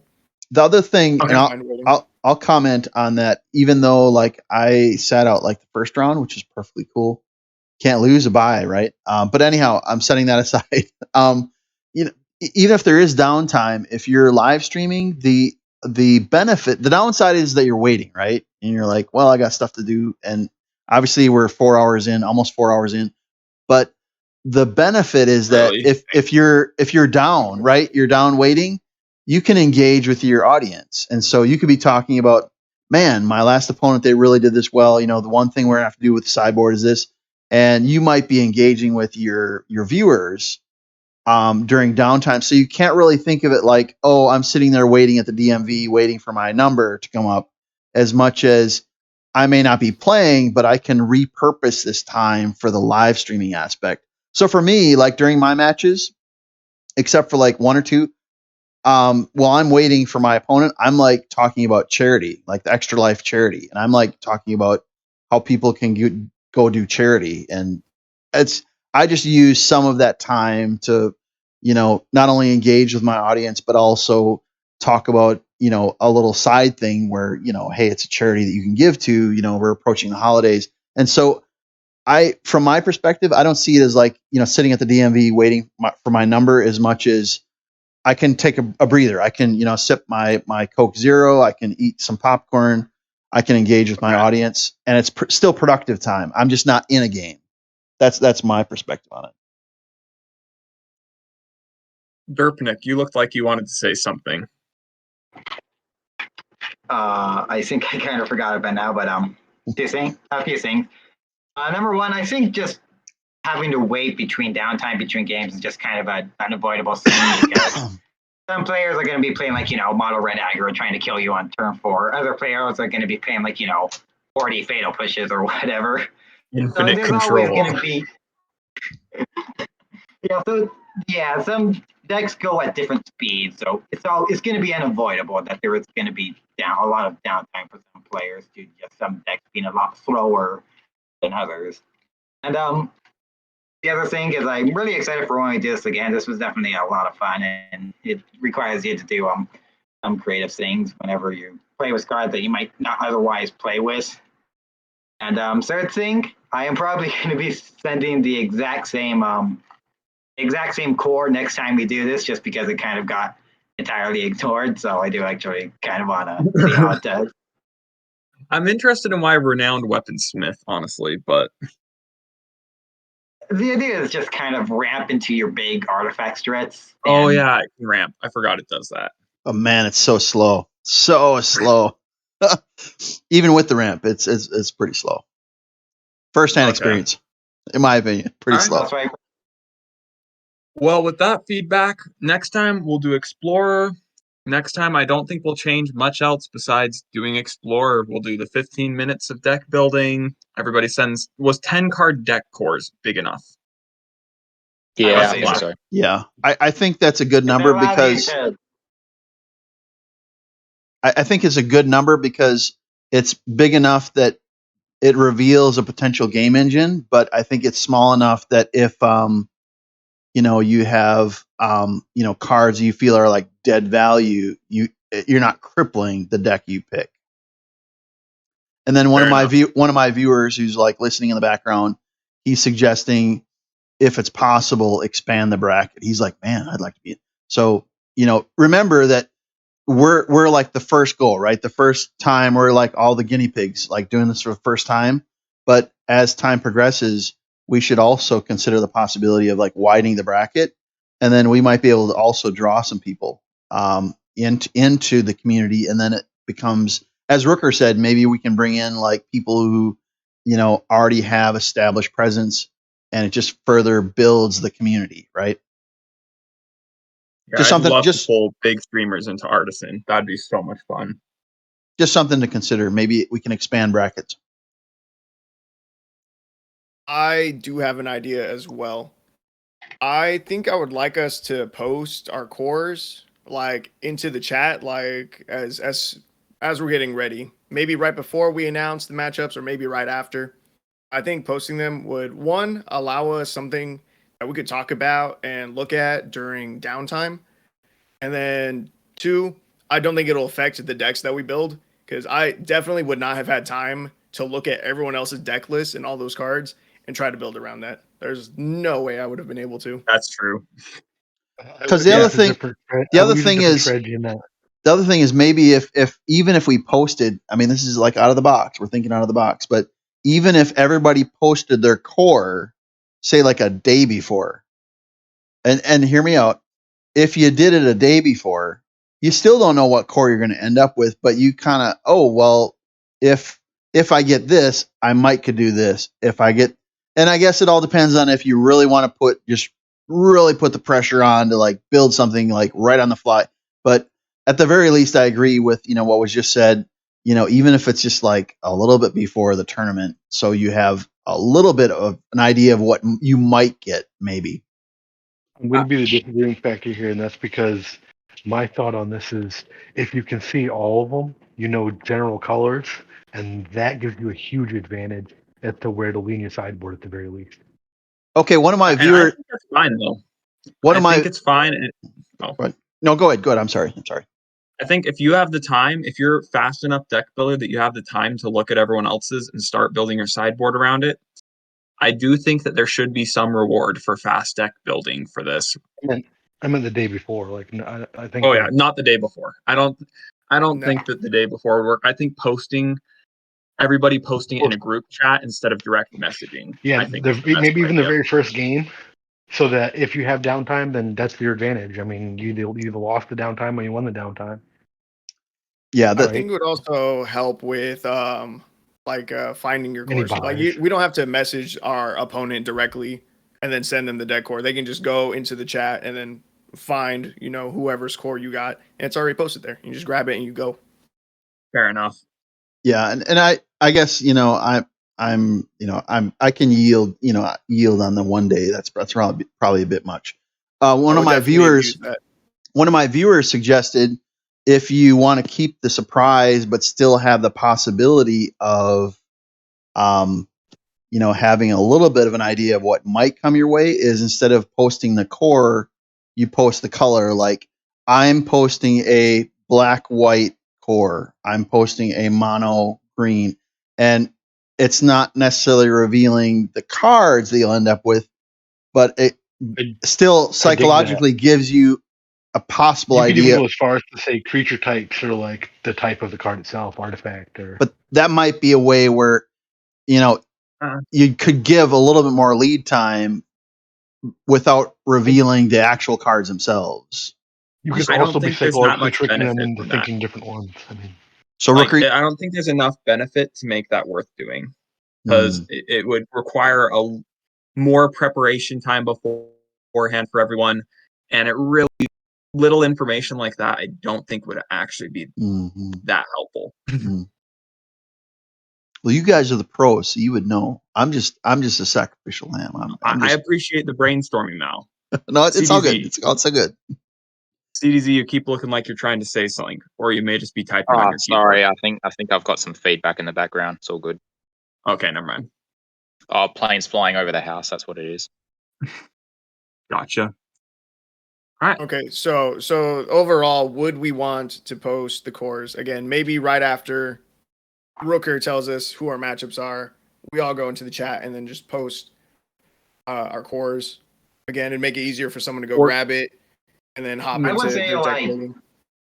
I would say like 5 to 10 minutes before the match would be fine, because that's enough time where you can kind of scan. You can quickly scan over all the cores and like get a general idea about what you're going to do, but you won't have enough time to like be able to go in depth of what exactly you're going to do for each of the cores. I think we should post all the deck cores, and then I'll say, you have this deck core, you have this deck core, and people can get excited like, oh, please give me the mutate deck core or whatever. I think that would be a good design. Yeah, I think that's a good idea. Sounds fun. Also, one thing that I did from like a promotional aspect is before the draft started, I created like this loop. Like I think I logged into Twitch like maybe a half hour or so beforehand, and I had a loop that basically just said, "Hey, it's an artisan, historical artisan tournament. Commons and uncommons." Starting at 7, and then I looped to the second screen where I had like all the participants with their Twitch tags, and then basically it's just looping. I tied in music, and basically, the viewers, they're kind of okay. Well, Mal's not like broadcasting, but he's going to be starting up at such and such, and that might also give like the opportunity for your viewership to stay engaged with what's coming up. Because like for me, the whole time, I went anywhere from like, for me, I mean, I'm a very new to the live stream, but I had like viewers the whole time.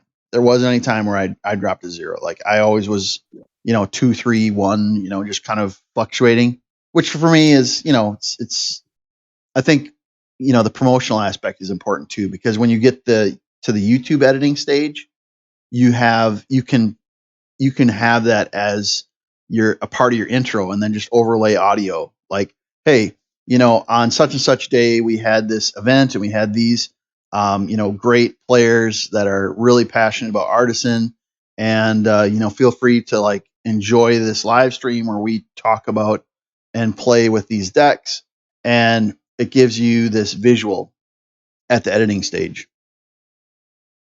Yeah. All right. Yeah, I think that's all good advice. I've probably got to go to bed at this point. Actually, I'm probably not going to go to bed, but I'm going to move on to other stuff with this, unless anyone has any last important things. Well, thanks for having me, and I can't wait for next time we do this. Thank you for the opportunity. I'll try to talk less next time. You're good. Also, by any chance, where can I drop off all the videos for the footage for some of the other? Oh yes, communicating videos. Everyone's my friend everyone can reach me on Discord. Does anyone else want to make a YouTube video about this, or are you all gonna leave the editing up to me? I'm gonna do one. Do it. All right. I'll clean up my videos before I give them to you, so that you don't have to do too much in the way of audio cleanup. It'll just be you taking what parts you want out of those videos that I give you. So I'll send you. Basically, it's the videos that I have is explaining my deck core, building your deck core, and the 3 matches that I had. Okay. So they're the videos that I made. That's great. And so I'm going to try and splice together. It's going to be a huge undertaking, but if I'm the only person who's going to be making an actual like splice together video of like everyone's different viewpoints, I can seam videos. I can't do much in the way of more than that sort of editing at this point. But if I get videos, I can cut and seam them. So then everybody just send me your VODs. Like, send me whatever videos you end up with from this, and I'll work with them and try and put them all together.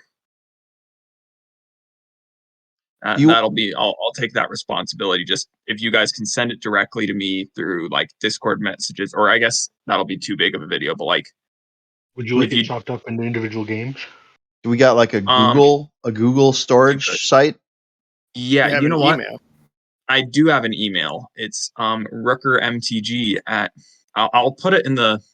I'll put it in the content creators chat. Yep, do that. Please send your VODs / videos to rookermtg@gmail.com.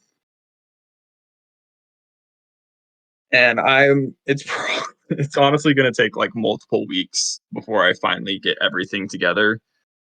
I don't know how I'm going to make this video exciting and also cover all the different matches that are going on. I'll probably just feature a few of the cool ones. Yeah. All right. Please make sure to only show me winning so that, I can look good on camera.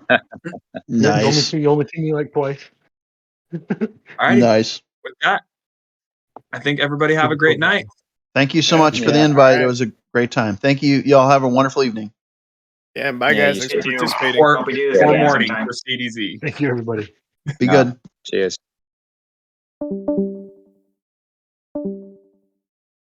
Okay. Now I am alone in chat. All right. Now I'm back. Okay. So that was the feedback from all of the participants and their thoughts on why they built the cores the way they did and what they did with the cores they received. And all right, so hold on 1 second. We got Lige in the wings. All right, Lige, you there? 1 second. We got Lige in the wings. You there? Hello? Lige, you there? Hello? What's the... What? What do you left? What you left? I have stuff for you. I have stuff to tell you off stream, but you did a good job, man. I got wrecked. The sliver deck, man. The sliver deck, yeah. Yeah, I did it. Did you hear his comments? Yeah. He wasn't happy about that. He wants me to rot, dude. I did my job. Right. And I'm still recording. Just keep that in the back of your mind. But anywho, yeah, I only had one chance against CDZ. And okay, I have something to say about that, bro. He brought in that 2/2 to all creatures and smoked me both times. But there was a way you could have ended up. So your meteor, whatever creature, can destroy the enchantments that he binded your creatures with. So you could have gotten back your 3/3 and blocked one of his creatures. Oh. You could have got that 3/3 with lifelink back, and then blocked it. Yeah. I've never played the Golem. I didn't even have copies of it. It's all good. I didn't have any of the cards in the core. I had to wild card them all.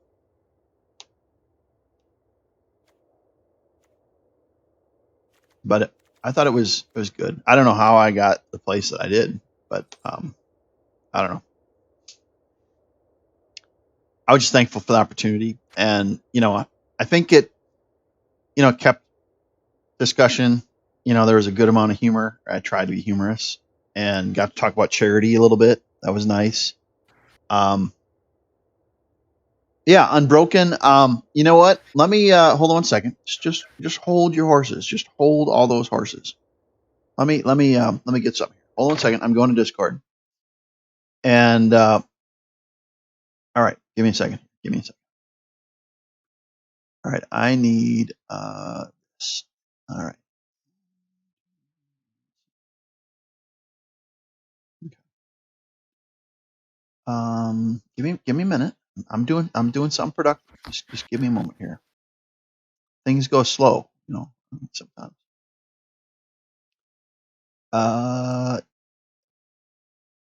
I don't Unbroken. I'm not attached to you on Discord, so let me give you the name of the Discord. You can look it up, and I think it's open. You don't have to have invite, but let me put it in chat. That's the MTG Artisans is the name of the Discord, and I'm very new to this Discord, but this is where like all of these participants, from what I can gather, they have had this established community, and this is where you'd be able to express, hey, like I'd have potential interest. And again, I'm not the host, so I wouldn't be able to say like I can't make you any guarantees or anything like that. But you can, certainly express interest and say, hey, I got an opportunity to like watch it live on one of the live streams, and hey, blah blah blah blah blah, and you could share that. But Unbroken, can you confirm that you saw the MTG Artisans and that you got that for Discord? Just to make sure that you got it. Negative. You did not get it? You need invite code. Lige will link it. Okay, yeah, that's fine. So, yeah, CDG had CDZ is in zebra. Man, he had a deck. Yeah, no joking. So what'd you think, Lige? What about what? I felt bad, man. There was that little 3-minute window, and you could have been the 8-man. But next time, right?